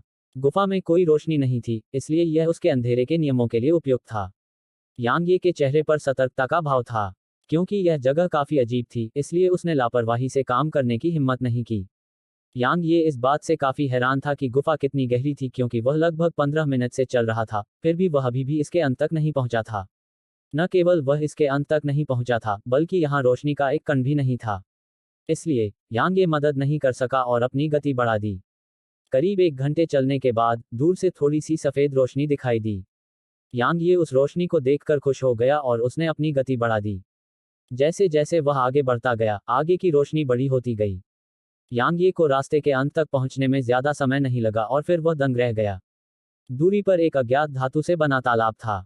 यह बड़ा नहीं था और इसकी लंबाई और चौड़ाई दोनों ही लगभग 300 मीटर थी। पूल हवा में तैर रहा था, जबकि उसके नीचे 4 पारदर्शी क्रिस्टल ट्यूब खड़ी थीं। ट्यूब सतह के नीचे फैली हुई थी और तरल रूप में ऊर्जा अक्सर ट्यूबों से ऊपर उठती थी और पूल में एकत्रित होती थी। इसके अलावा पूल के ऊपर एक बहुत बड़ी क्रिस्टल ट्यूब थी। यह बहुत लंबी थी और यांग ये को लगा कि यह संभवतः पूरे पहाड़ में फैली हुई थी। पूल के नीचे की 4 नलियों की तरह विशाल नलियों से भी शुद्ध ऊर्जा अक्सर नीचे उतरती थी। यांग ये की नज़र पूल के बीच में पड़ी। पूल सभी रंगों की शुद्ध ऊर्जा से भरा हुआ था और वे इस हद तक शुद्ध थे कि वे लगभग ठोस हो गए थे। इतना ही नहीं, कुछ में थोड़ा बहुत परिवर्तन भी हुआ था। उदाहरण के लिए, पृथ्वी की ऊर्जा आमतौर पर मिट्टी के पीले रंग की होती है, लेकिन पूल के भीतर पृथ्वी की ऊर्जा सुनहरी थी। यांग ये ने अपनी मुट्ठियां कस लीं और उसकी आंखों में उत्साह की झलक उभर आई। उसके अंतर्ज्ञान ने उसे बताया कि अगर वह यहाँ की शुद्ध ऊर्जा को अवशोषित कर लेता है, तो उसके शरीर के युग के दायरे में आगे बढ़ने की बहुत संभावना होगी। भले ही वह आगे बढ़ने में विफल हो जाए, लेकिन उसका शरीर निश्चित रूप से बहुत मजबूत हो जाएगा। इसी बीच अचानक स्ट्रोई उसके सीने से बाहर आ गई। स्ट्रोई ने चारों ओर देखा, फिर उसकी नज़र दूर स्थित पुल पर टिक गई। उस पर नजर पड़ते ही उसका शरीर कांप उठा और फिर उसने पुल की ओर उड़ने का इरादा किया। हालांकि यांग ये ने उसे अपनी बाहों में जकड़ लिया। स्ट्रोई ने यांग ये को देखने के लिए मुड़कर देखा और फिर उसने पूरी ताकत से पुल की ओर इशारा करना शुरू कर दिया। इसके अलावा उसने पुल की ओर इशारा करते हुए यांग ये की बाहों से छूटने की भी कोशिश की और उसका छोटा सा चेहरा उत्साह से भरा हुआ था। यांग ये ने धीरे से कहा, अभी नहीं। स्ट्रोई ने पलकें झपकाईं, घूमी और फिर यांग ये की हथेली के बीच में अपना सिर धीरे से रगड़ने लगी। इसके अलावा वह पुल की ओर इशारा करते हुए बार बार उसके हाथ को चूम रही थी। यांग ये को बहुत मजा आया। उसने अपना सिर हिलाया और धीरे से बोला, अभी नहीं। स्ट्रोई ने यांग ये की तरफ देखा और अपने होठों को भींच लिया, जबकि उसके चेहरे पर एक पीड़ादायक भाव था। इसके अलावा उसकी आंखों में धुंध छाने लगी थी और ऐसा लग रहा था कि किसी भी पल बारिश हो सकती है। यांग ये का दिल उसके इस तरह व्यवहार करने पर नर्म पड़ गया और उसने जल्दी से उसके सिर को चूमा और कहा, अभी यह बहुत खतरनाक है। चलो सुरक्षित होने के बाद इसमें नहा लेते हैं, ठीक है? स्ट्रोई ने जल्दी से अपना पंजा बाहर निकाला। यांग ये मुस्कुराया, उसे अपने हाथ में लिया और हल्के से दबाया। स्ट्रोई ने तुरंत एक शानदार मुस्कान प्रकट की। यांग ये ने कहा, अभी छिप जाओ। सुरक्षित होने पर मैं तुम्हें बता दूंगी। ठीक है। स्ट्रोई ने सिर हिलाया, पूल की तरफ देखा और फिर अपनी शुद्ध सफेद जीभ बाहर निकाली और अपने होठों को चाटा, जबकि उसकी आंखों में अनिच्छा भरी हुई थी। उसके बाद उसने यांग ये को देखने के लिए मुड़कर अपने पंजे हिलाना शुरू कर दिया। यांग ये ने अपना सिर रगड़ा और मुस्कुराई, एक बार जब यह सुरक्षित हो जाएगा तो मैं आपको बताना जरूर याद रखूंगी। स्ट्रोई उड़कर यांग ये के पास गई, उसने अपना सिर हल्के से यांग ये की नाक पर रगड़ा और फिर एक पल के लिए अपने पंजे हिलाए। यांग ये का दिल गर्म हो गया, मैं सावधान रहूंगा, चिंता मत करो। उसने सिर हिलाया और फिर वह प्रकाश की एक किरण में परिवर्तित हो गई जो यांग ये की छाती पर अंतरिक्ष की जेब में प्रवेश कर गई। यांग ये ने तुरंत पूल नहीं लिया, बल्कि लगातार आसपास के वातावरण का जायजा लिया। एक बार जब उसने पुष्टि कर ली कि आसपास कोई संरचना या खतरा नहीं है, तो उसका आकार पूल के ऊपर हवा में उड़ गया। उसने थोड़ी देर के लिए पूल के भीतर शुद्ध ऊर्जा को देखा और फिर उसने अपना दाहिना हाथ हिलाया। पूल के भीतर की ऊर्जा तुरंत उसके स्थानिक वलय में संग्रहित हो गई।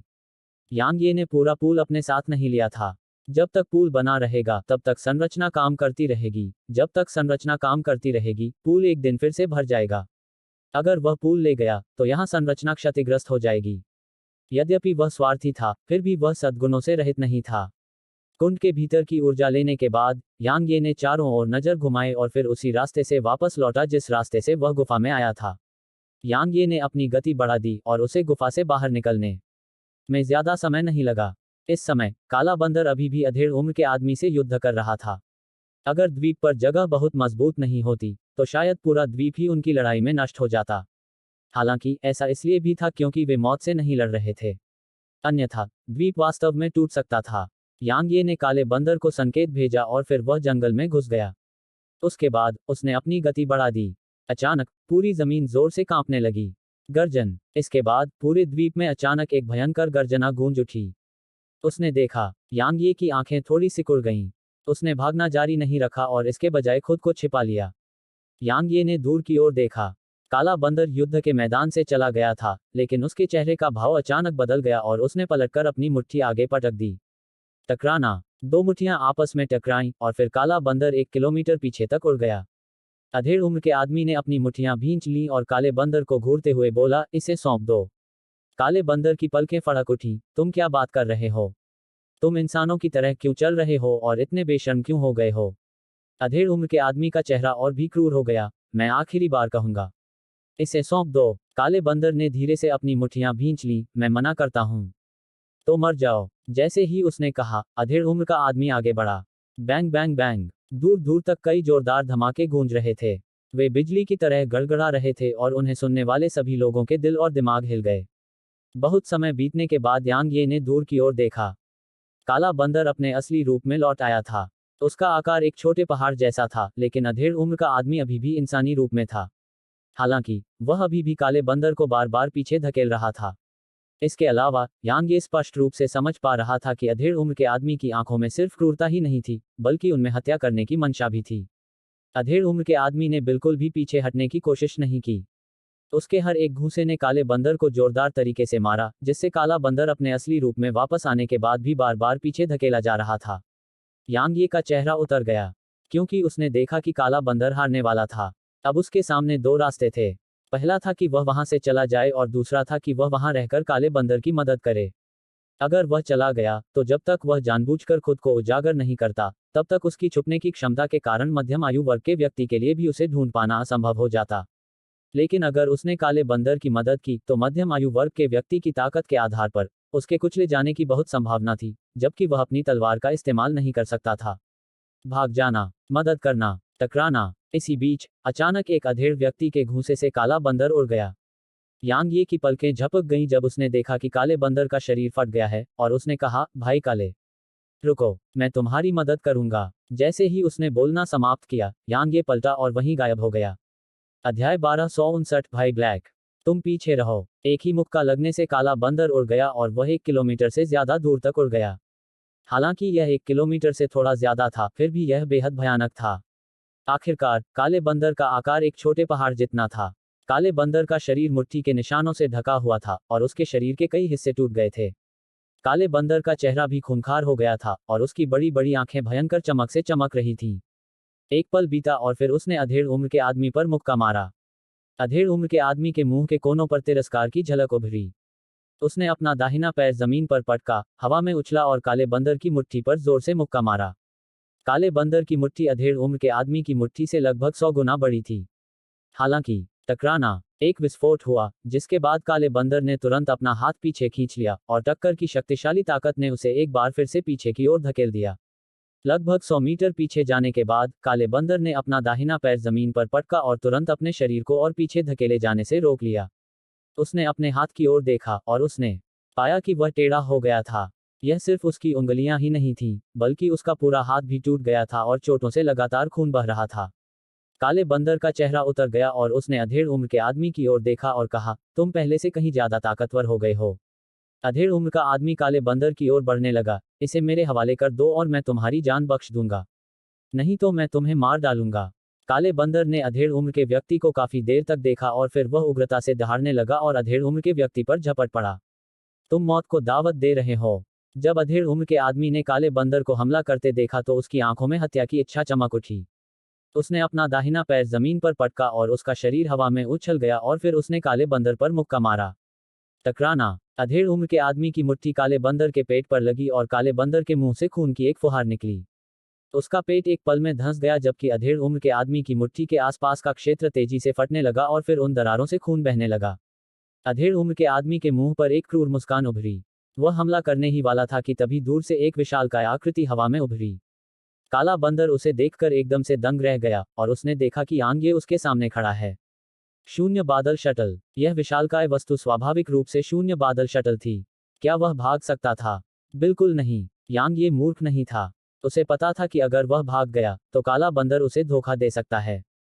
काला बंदर जानता था कि वह एक तलवार साधक है, एक तलवार साधक जो वोइडर से लड़ सकता है। बस इसी वजह से काले बंदर के लिए उसे ढूंढना बहुत आसान हो गया। अगर वह अकेला होता तो कोई समस्या नहीं होती, लेकिन उसके पास तलवार गठबंधन भी था। इसके अलावा उसे और काले बंदर को अस्थायी सहयोगी माना जा सकता है क्योंकि वे अब एक साथ काम कर रहे थे और यांग ये किसी सहयोगी को छोड़कर अकेले भागने जैसा कुछ नहीं कर सकता था। लेकिन वह जानता था कि वह अपनी तलवार का इस्तेमाल करने में असमर्थ होने के कारण काले बंदर की मदद करने में पूरी तरह से असमर्थ था। इसलिए वह भागकर युन बानकिंग को ले आया। उसे क्यों? क्योंकि वह शून्य बादल शटल के बारे में थोड़ा और जानती थी। कुछ समय तक इसका अध्ययन करने के बाद वह व्यावहारिक रूप से समझ गई थी कि इसे कैसे नियंत्रित किया जाए और इसलिए इसे सक्रिय किया गया। यांग ये ने मध्यम आयु वर्ग के व्यक्ति की ओर इशारा करते हुए कहा, उसे उड़ा दो। युन बानकिंग ने नियंत्रण कक्ष के भीतर से कहा, 5000 बैंगनी क्रिस्टल। यांग ये ने अपना दाहिना हाथ हिलाया और 10,000 बैंगनी क्रिस्टल आसपास के क्रिस्टल खंभों में उड़ गए, जिनका उपयोग बैंगनी क्रिस्टल को संग्रहित करने के लिए किया जाता था। शून्य बादल शटल के शीर्ष पर विशाल बुर्ज तुरंत हिंसक रूप से कांपने लगा जब बैंगनी क्रिस्टल उन खंभों में प्रवेश कर गए और फिर चमकदार नीली रोशनी की एक किरण तेजी से आगे बढ़ी। यह इतनी तेज थी कि यह तुरंत दूरी पर मध्यम आयु वर्ग के आदमी से टकरा गई। टकराना। एक जोरदार विस्फोट हुआ और वह आदमी तुरंत उड़ गया। अच्छा। यांग ये के मुंह के कोनों पर हल्की मुस्कान उभरी। अचानक उसके चेहरे का भाव बदल गया क्योंकि अधेड़ उम्र का आदमी वास्तव में उनकी दिशा में दौड़ना शुरू कर चुका था। गोली मारो उसे। यांग ये ने जल्दी से युन बानकिंग पर चिल्लाया। जैसे ही उसने चिल्लाया, नीली रोशनी की एक और किरण आगे बढ़ी। यह इतनी तेज थी कि यांग ये भी बस एक छोटी सी रोशनी ही देख पाया। टकराना। नीली रोशनी की किरण फिर से अधेड़ उम्र के आदमी पर पड़ी। इस बार वह वापस नहीं लौटा क्योंकि उसने अपनी मुट्ठी उस पर पटक दी। प्रकाश की किरण प्रभाव से हिंसक रूप से हिली और फिर टूटकर बिखर गई, फिर भी गायब नहीं हुई। यांग ये की पलकें झपकने लगी जब वह शटल पर खड़ा था। उसने जल्दी से उस विशाल बंदर को देखा। भाई ब्लैक, तुम अभी भी वहां क्यों खड़े हो? उसे पकड़ो। काला बंदर अचंभित रह गया और बोला, उस पर हमला? यह बहुत अच्छी बात नहीं है। यह अच्छा नहीं है मेरे गधे। यांग ये हताश था। क्या आप हमला करने जा रहे हैं या नहीं? अगर आप नहीं करेंगे तो मैं जा रहा हूं। मैं यह करूंगा। जब काले बंदर ने सुना कि यांग ये जाने का इरादा रखता है तो उसने झिझकना बंद कर दिया और वह अधेड़ उम्र के आदमी पर टूट पड़ा। अधेड़ उम्र का आदमी प्रकाश की नीली किरण का विरोध कर रहा था और जब उसने काले बंदर को उस पर टूटते देखा तो उसका भाव बदल गया। उसने अपनी मुट्ठी को तेजी से वापस खींचा और फिर अपनी बाईं मुट्ठी को प्रकाश की नीली किरण पर पटक दिया। जहां तक उसकी दाहिनी मुट्ठी की बात है, उसने उसे उस काले बंदर पर पटक दिया जो उससे पहले आ गया था। Bang bang. प्रकाश की किरण टुकड़ों में बिखर गई जबकि काला बंदर करीब 100 मीटर दूर जाकर नष्ट हो गया। अधेड़ उम्र के व्यक्ति ने काले बंदर का पीछा नहीं किया, बल्कि यांग ये को घूरते हुए कहा, धिक्कार है इंसान। मैं तुम्हारी हड्डियां तोड़ दूंगा और तुम्हें जिंदा खा जाऊंगा। यांग ये की पलकें फड़क उठीं। उसने अपना दाहिना हाथ हिलाया और खंभों में 10,000 बैंगनी क्रिस्टल और रख दिए। बैंकिंग, उसे गोली मार दो। उसे मार डालो। बोलते हुए उसने काले बंदर को देखा। भाई ब्लैक, उस पर हमला करो। उसे मार डालो। टकराना। जैसे ही यांग ये ने आदेश दिया, नीली रोशनी की एक किरण आगे की ओर बढ़ी। अधेड़ उम्र के आदमी की पलकें झपकने लगीं। अगर वह सिर्फ उस प्रकाश की किरण के सामने होता तो उसे डर नहीं लगता, लेकिन काला बंदर भी वहीं था। उसे सोचने का समय नहीं मिला और उसने तुरंत प्रकाश की किरण पर अपनी मुट्ठी पटक दी, लेकिन प्रकाश की किरण टूटी नहीं और उसे लगभग 20 मीटर पीछे धकेल दिया। प्रकाश की नीली किरणें बहुत शक्तिशाली थीं और वह भी उन्हें एक मुक्के से नष्ट नहीं कर सकता था। ठीक जब अधेड़ उम्र का आदमी अपनी मुट्ठी फिर से घुमाने वाला था, तो काला बंदर उसके सामने आ गया और उसकी मुट्ठी उसके सिर की ओर नीचे आ गई। भाड़ में जाओ। अधेड़ उम्र का आदमी गुस्से से दहाड़ उठा और उसने अपनी दोनों मुट्ठियां आगे की ओर पटक दी। उसने एक बार फिर प्रकाश की किरण को चकनाचूर कर दिया और फिर काला बंदर फिर से उड़ गया। अचानक दूरी पर शून्य बादल शटल से प्रकाश की एक और नीली किरण फूटी और यह तुरंत उसकी छाती से टकराए। टकराना। अधेड़ उम्र के आदमी को उड़ा दिया गया। काला बंदर स्वाभाविक रूप से ऐसा मौका हाथ से जाने नहीं देता और उसका शरीर अधेड़ उम्र के आदमी पर टूट पड़ा। यांग यी ने भी स्वाभाविक रूप से ऐसा अवसर हाथ से जाने नहीं दिया। उसने तुरंत खंभों में 10,000 और बैंगनी क्रिस्टल रख दिए और फिर उसने कहा, उसे गोली मार दो। उसे मार डालो। जैसे ही उसने बोलना समाप्त किया, नीली रोशनी की एक और किरण आगे बढ़ी। दबंग मध्यम आयु वर्ग के व्यक्ति को शून्य बादल शटल और काले बंदर की संयुक्त सेना द्वारा बार बार पीछे धकेला गया। इस समय वह व्यावहारिक रूप से केवल खुद का बचाव करने में सक्षम था और उसके पास वापस लड़ने का कोई मौका नहीं था। हालांकि यांग ये के दिल में ऐसा महसूस हुआ जैसे कि उसमें खून बह रहा हो, क्योंकि ऊर्जा की हर एक नीली किरण 5,000 बैंगनी क्रिस्टल खा रही थी। इस समय तक उसके 30,000 बैंगनी क्रिस्टल समाप्त हो चुके थे। हालांकि वह बहुत अमीर था, फिर भी उसे इस तरह से खर्च करना दुखदायी था। लेकिन उसके पास कोई विकल्प नहीं था, क्योंकि अगर वह शून्य बादल शटल का उपयोग नहीं करता तो मध्यम आयु वर्ग के व्यक्ति द्वारा उसकी पिटाई की जाती। भले ही मध्यम आयु वर्ग का व्यक्ति वंचित स्थिति में था, यांग ये का चेहरा पहले से भी अधिक गंभीर हो गया। उसने काले बंदर की ताकत का अनुभव किया था और यह बिल्कुल भी कमजोर नहीं था। शून्य बादल शटल के साथ मध्यम आयु वर्ग के व्यक्ति को एक ही समय में दो शून्यवादियों से लड़ते हुए कहा जा सकता था, लेकिन उसे केवल एक वंचित स्थिति में फेंक दिया गया था। ऐसी ताकत कितनी भयानक थी। यह नहीं चलेगा। यांग ये ने अपनी मुट्ठियां भींच लीं। भले ही उसके पास 100,000 से ज्यादा बैंगनी क्रिस्टल थे, लेकिन अगर वह उन्हें इस तरह इस्तेमाल करता तो उसे खत्म होने में ज्यादा समय नहीं लगता। एक बार जब उसके बैंगनी क्रिस्टल खत्म हो जाते, लेकिन मध्यम आयु वर्ग का आदमी हार नहीं जाता, तो स्थिति एक पल में बदल जाती। यांग ये ने एक पल के लिए हिचकिचाहट दिखाई और फिर 20,000 बैंगनी क्रिस्टल निकाले और उन्हें खंभों के भीतर रख दिया। उसने कहा, बानकिंग, हमारी ले से मेल खाओ। जैसे ही उसने बोलना समाप्त किया, वह उछलकर उस अधेड़ व्यक्ति की ओर दौड़ा। वह बहुत तेज था और तुरंत ही उस अधेड़ व्यक्ति के पास पहुंचा और फिर उसने अपनी दाहिनी मुट्ठी भींची और उसे अधेड़ व्यक्ति पर पटक दिया। कगार कानून। शारीरिक शक्ति चरम सीमा पर। यांग ये जानता था कि यदि वह ब्रिंक कानूनों का उपयोग नहीं करता है, तो अपनी वर्तमान शारीरिक शक्ति से मध्यम आयु वर्ग के व्यक्ति पर प्रहार करने से केवल उसे ही नुकसान होगा। अधेड़ उम्र के व्यक्ति ने देखा कि यांग ये उस पर हमला कर रहा है, और वह हमला करने वाला था। हालांकि काले बंदर ने अचानक अपनी मुट्ठी आगे की ओर पटक दी। उसी समय प्रकाश की एक नीली किरण भी आगे की ओर निकली। अधेड़ उम्र के व्यक्ति ने निर्णायक रूप से यांग ये के हमले के खिलाफ बचाव करने का फैसला किया। जहां तक उसका सवाल था, शून्य बादल शटल और काला बंदर दोनों यांग ये से अधिक शक्तिशाली थे, इसलिए उसे स्वाभाविक रूप से उनसे खुद का बचाव करना था।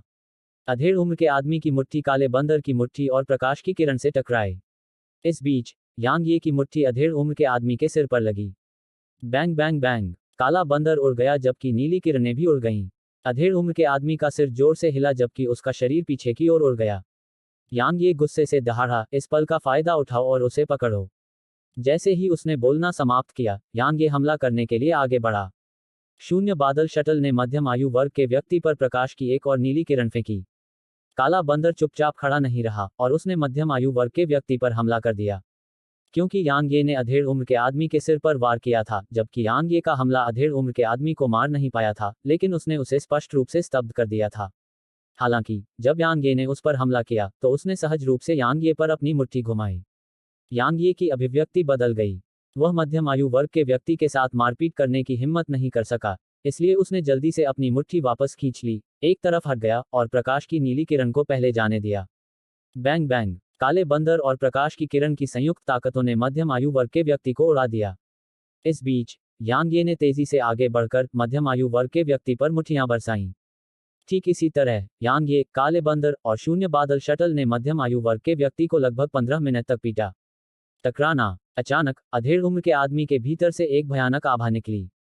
जैसे ही यह आभा प्रकट हुई, यांग यी और काला बंदर लगभग 1 किलोमीटर पीछे धकेल दिए गए और अधेड़ उम्र के आदमी के सामने प्रकाश की नीली किरण तुरंत नष्ट हो गई। तुम सब मौत के लायक हो। जैसे ही उसने बोलना समाप्त किया, उसके शरीर में परिवर्तन शुरू हो गया। वह अपने असली रूप में लौटने वाला है। यांग ये और काले बंदर की पलकें झपकने लगी और मध्यम आयु वर्ग के व्यक्ति को अपने असली रूप में लौटने में ज्यादा समय नहीं लगा। यांग ये और काला बंदर उनके सामने के दृश्य को देखकर दंग रह गए, और फिर एक पल की खामोशी छा गई, इससे पहले कि यांग ये अचानक बोल पड़े, भाई काले, तुम पीछे हटो। जैसे ही उसने बोलना समाप्त किया, यांग ये का स्वरूप वहीं गायब हो गया। अध्याय 1260 चलो उसे एक साथ मार डालें। एक सेंटीपीड। यांग ये और काले बंदर के सामने एक बहुत बड़ा सेंटीपीड खड़ा था। यह कितना बड़ा था? इसका सिर्फ एक पैर यांग ये के पूरे शरीर के आकार से 2 गुना ज्यादा था, और इसके लगभग 10,000 पैर थे। यांग ये के अनुमान के अनुसार अगर यह सीधा खड़ा होता तो पूरे द्वीप में हर कोई इसे देख पाता। काला वानर बहुत बड़ा था, लेकिन वह सेंटीपीड से पहले के बच्चे जैसा था। कनखजूरा कई मोटी और विशाल स्याही के काले शल्कों से ढका हुआ था। उसके शरीर से लगातार एक दुष्ट और ठंडी आभा निकल रही थी, और वह बेहद असहज था। कम से कम, यांग ये अभी बहुत असहज था। ऐसा लग रहा था कि आभा उसके शरीर और दिमाग को नष्ट कर सकती है, इसलिए उसने उसे काफी बुरा महसूस कराया। यह इतना बुरा नहीं होता यदि उसके पास इसका प्रतिरोध करने के लिए तलवार की मंशा होती, लेकिन समस्या यह थी कि वह अभी अपनी तलवार की मंशा का उपयोग नहीं कर सकता था। इसके अलावा, जब मध्यम आयु वाला व्यक्ति अपने असली रूप में वापस आया, तो उसके असली रूप में उससे निकलने वाली आभा पहले की तुलना में कई गुना अधिक शक्तिशाली थी। यांग ये ने भागने में संकोच नहीं किया, क्योंकि यह ऐसी चीज नहीं थी जिसका वह अभी विरोध कर सकता था। यांग ये अभी शून्य बादल शटल पर पहुंचा ही था कि वह चलने लगा। इस बीच, काला बंदर भी उस पर दिखाई दिया। बेशक, वह वापस सामान्य आकार में बदल गया था। आप। यांग ये ने उसकी ओर देखा और कहा, क्या आपको पीछे की ओर पहरा नहीं देना चाहिए? काले बंदर ने उसकी ओर देखा और कहा, बस जल्दी से यहाँ से चले जाओ। यांग यी को आदेश देने की कोई आवश्यकता नहीं थी क्योंकि युन बानकिंग ने पहले ही शून्य बादल शटल को भगाना शुरू कर दिया था। यांग ये ने युन बानकिंग को देखा और कहा, तलवार भगवान के महल की दिशा में आगे बढ़ो। युन बानकिंग ने कारण नहीं पूछा और तुरंत शटल को तलवार भगवान के महल की ओर निर्देशित कर दिया। इस बीच, यांग ये और काला बंदर दूर की ओर देखने लगे। कनखजूरा भी उन्हें देख रहा था। दोनों पक्ष कुछ देर तक एक दूसरे को घूरते रहे, फिर कनखजूरा तुरंत काली रोशनी की किरण में बदल गया और यांग ये के समूह की ओर बढ़ गया। सेंटीपीड बहुत बड़ा था। यह बिल्कुल उड़ते हुए पहाड़ जैसा लग रहा था। लेकिन समस्या यह थी कि यह उड़ता हुआ पहाड़ बिल्कुल भी धीमा नहीं था। दबाव। हालांकि सेंटीपीड ने जानबूझकर कोई आभा नहीं छोड़ी थी, लेकिन इसकी मौजूदगी से दूसरों को भारी दबाव महसूस हुआ। कम से कम, यांग ये को थोड़ा घुटन महसूस हुआ और वह लगभग सांस नहीं ले पा रहा था। यांग ये ने पूछा, वह किस प्रकार का राक्षस जानवर है? काला बंदर कुछ देर चुप रहा और फिर बोला, यह पौराणिक कथाओं का प्राचीन क्रूर जानवर होना चाहिए, 10,000 पैरों वाला सेंटीपीड। ऐसे राक्षस जानवर 1,000 पैरों के साथ पैदा होते हैं और उनमें असाधारण प्राकृतिक प्रतिभा होती है। खासकर जब वे वयस्क हो जाते हैं, तो वे 10,000 पैर प्राप्त कर सकते हैं। यहाँ तक ड्रैगन जैसे दिव्य जानवर भी उन्हें बेवजह परेशान नहीं कर सकते। उसके पैर देखे। एक बार जब आप उनके जाल में फंस जाते हैं, तो एक वोइडरियल ड्रैगन भी टुकड़ों में फट सकता है। इसके अलावा, इसका जहर भी है। अगर यह आपको छूता है, तो आप या तो गंभीर रूप से घायल होकर बच जाएंगे या मौके पर ही मर जाएंगे। यांग ये ने कंधे उचकाए, अब हम क्या करें? काले बंदर ने अपना सिर हिलाया, मुझे नहीं पता। यांग ये ने एक पल के लिए हिचकिचाते हुए कहा, क्या हमें उसे वापस कर देना चाहिए और फिर शांति बना लेनी चाहिए? काले बंदर ने यांग ये की ओर देखा और कहा, क्या आपको लगता है कि वह हमारे साथ शांति बनाएगा? यांग ये ने एक पल सोचा और कहा, क्या वह तलवार भगवान की मुहर को पहचानता है? काले बंदर ने जवाब दिया, वह कुछ भी नहीं पहचानता। वह तलवार भगवान द्वीप से एक राक्षस जानवर भी नहीं है, तो वह क्यों पहचानेगा? यांग ये ने कनखजूरे की तरफ देखा। जैसे ही उसने दूर से काले रंग के विशाल कनखजूरे को देखा, यांग ये एक पल के लिए झिझका और बोला, क्यों ना हम उसके साथ शांति बना लें? चलो मैं एक बार कोशिश करके देखता हूँ। यांग ये शटल के पिछले हिस्से की ओर चला गया और वह बोलने ही वाला था कि अचानक सेंटीपीड बोला, मानव, शापित मानव, मैं तुम्हें जिंदा खा जाऊंगा। क्रूरता के अलावा, कनखजूरे की आंखों में क्रोध भी था। उसने कभी नहीं सोचा था कि एक दिन ऐसा आएगा जब उसे एक इंसान द्वारा अपमानित किया जाएगा। जो कुछ पहले हुआ वह उसके लिए अपमानजनक था, एक असाधारण अपमान। क्योंकि उसे वास्तव में एक मानव चींटी ने मारा था। अब, उसे शुद्ध ऊर्जा की परवाह नहीं थी और उसके दिमाग में केवल यही था कि यांग ये को कैसे जिंदा खाया जाए। यह सुनकर यांग ये के मुंह के कोने फड़क उठे। उसने अपना सिर हिलाया और काले बंदर को देखा, चलो बात करते हैं कि उसे कैसे मारना है। काले बंदर ने यांग ये की ओर देखा और कहा, तुम उसे तलवार भगवान के महल में ले जाने का इरादा रखते हो? यांग ये ने सिर हिलाया। भागना? वे कहाँ भागेंगे? भले ही वे स्वॉर्ड गॉड आइलैंड से भाग सकें, लेकिन उसके बाद वे कहाँ जाएंगे? वापस डूम्सडे सिटी भाग जाएं और पूरे शहर को उस आदमी से निपटने के लिए मजबूर करें। भले ही डूम्सडे सिटी के विशेषज्ञों की सहायता से वे उस सेंटीपीड को मार सकें, लेकिन डूम्सडे सिटी शायद नष्ट हो जाएगी। जहां तक स्वॉर्ड एलायंस की बात है, तो यह शायद अपने आधे सदस्यों को खो देगा। आखिरकार सेंटीपीड इतना बड़ा था, उसे कुछ भी करने की जरूरत नहीं थी, बस अपने शरीर को डूम्सडे सिटी पर दबाना था और पूरा शहर उसके द्वारा कुचल दिया जाता। यांग ये के पास लड़ने के अलावा कोई विकल्प नहीं था। अगर उन्हें लड़ना था तो उसे सेंटीपीड को तलवार भगवान के महल में खींचना था, क्योंकि केवल वही यांग ये तलवार का इस्तेमाल कर सकता था, और केवल तभी जब वह तलवार का इस्तेमाल करता था उसके पक्ष को जीतने का मौका मिलता था। शून्य बादल शटल को तलवार भगवान के महल के खंडहरों तक पहुंचने में ज्यादा समय नहीं लगा। खंडहरों की गहराई में पहुंचने के बाद यांग ये ने युनबानकिंग को रुकने का आदेश दिया और फिर उसने उन खंभों में 20,000 बैंगनी क्रिस्टल रखे। उसके बाद उसने उसे देखा और कहा, उसे महत्वपूर्ण क्षण पर गोली मारो। वह लगातार सेंटीपीड को भी गोली मारना चाहता था, लेकिन वह बैंगनी क्रिस्टल की खपत बर्दाश्त नहीं कर सकता था। युन बानकिंग ने सिर हिलाया, सावधान रहो। यांग ये ने थोड़ा सिर हिलाया और फिर उसने काले बंदर को देखा, भाई काले, चलो उसे एक साथ मार देते हैं। काले बंदर ने यांग ये की ओर देखा और कहा, चलो उसे मार डालें। कितना हास्यास्पद है, मानव। इस बीच कनखजुरा ठहाका लगाकर हंसा। वह बोलने ही वाला था कि अचानक यांग ये से खून का एक खंभा उछला। एक क्षण बाद रक्तलाल तलवार ऊर्जा की एक किरण हवा में चीरती हुई कनखजूरे पर जा गिरी। अनुभव करना, इसने तुरंत कनखजूरे पर खूनी घाव कर दिया। लेकिन भले ही इसने कनखजूरे की सुरक्षा को भेद दिया था, लेकिन यह अंदर तक नहीं गया था। तलवार चलाने वाला साधक। कनखजूरे की क्रूर आंखों में आश्चर्य की झलक दिखाई दी। मानव, तुम तलवार चलाने वाले साधक हो, फिर भी तुमने यहां आने की हिम्मत की। यांग ये ने कनखजूरे को कोई जवाब नहीं दिया। उसकी नज़र कनखजूरे के शरीर पर लगी चोट पर पड़ी और फिर वह एक पल के लिए झिझका, इससे पहले कि तलवार भगवान की मुहर उसके माथे पर दिखाई दे। वह स्वाभाविक रूप से अपनी तलवार की मंशा को अर्धवापसी रैंक तक सुधारने की योजना नहीं बना रहा था।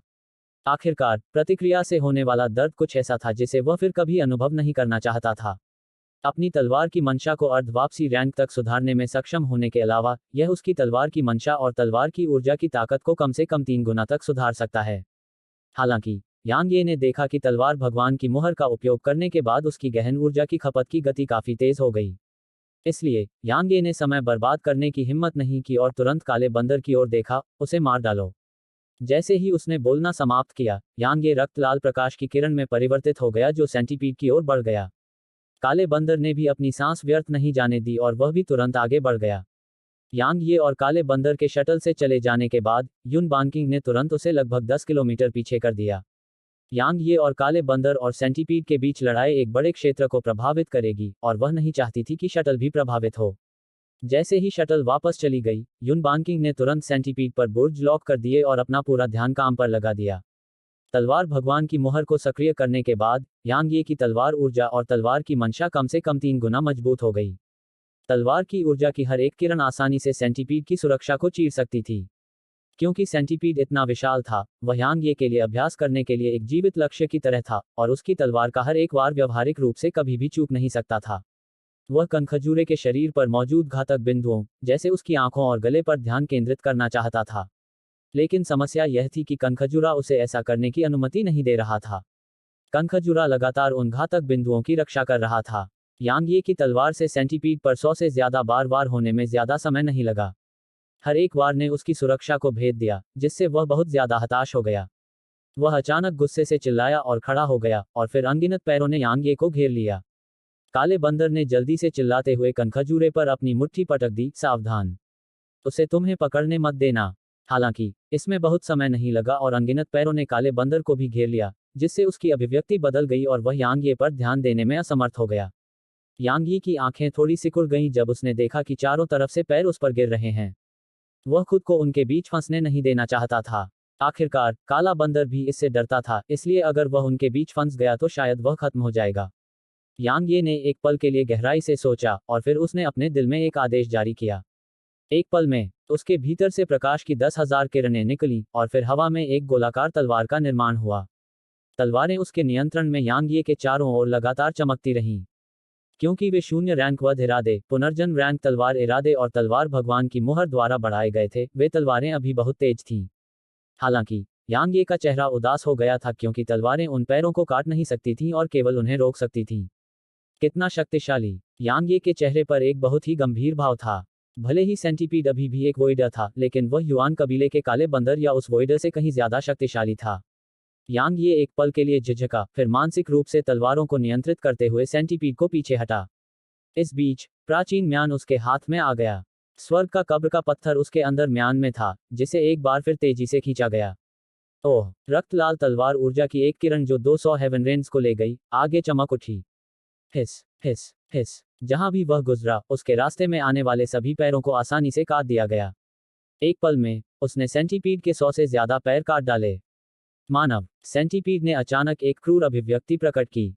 उसने तुरंत अपने कुछ हजार पैरों को नियंत्रित किया और यांग ये पर पागलों की तरह गोली चलाई। इस समय उसने यांग ये की तलवारों को रोकने का कोई इरादा पूरी तरह से त्याग दिया था और उसने उन्हें अपने पैरों पर वार करने दिया। यांग ये की अभिव्यक्ति तब बदल गई जब उसने देखा कि कुछ हजार पैर उसकी ओर उतर रहे हैं और वह तेजी से पीछे हट गया। उसी समय फैंटम शील्ड उसके सामने प्रकट हुई और उन पैरों को रोक दिया। उसकी तलवार और प्राचीन म्यान उसके बगल में ही नहीं रह गए थे और वह लगातार हेवन रेन पर हमला कर रहा था। कुछ ही क्षणों में सेंटीपीड के शरीर से कुछ 100 पैर काट दिए गए थे। गर्जन कनखजुरा अचानक गुस्से से दहाड़ने लगा। उसने वास्तव में काले बंदर को छोड़ दिया और उसके सभी पैर यांग ये की ओर बढ़ गए। वे बहुत तेज थे और तुरंत यांग ये को घेर लिया और फिर उसे कुचलना शुरू कर दिया। यह दृश्य देखकर काले बंदर का चेहरा तुरंत पीला पड़ गया। हेलो दोस्तों, आप सभी लोगों से एक रिक्वेस्ट है कि कृपया एमपी स्टोरी बॉय चैनल को सब्सक्राइब करें और वीडियो को लाइक करें। कमेंट करना मत भूलिए। धन्यवाद।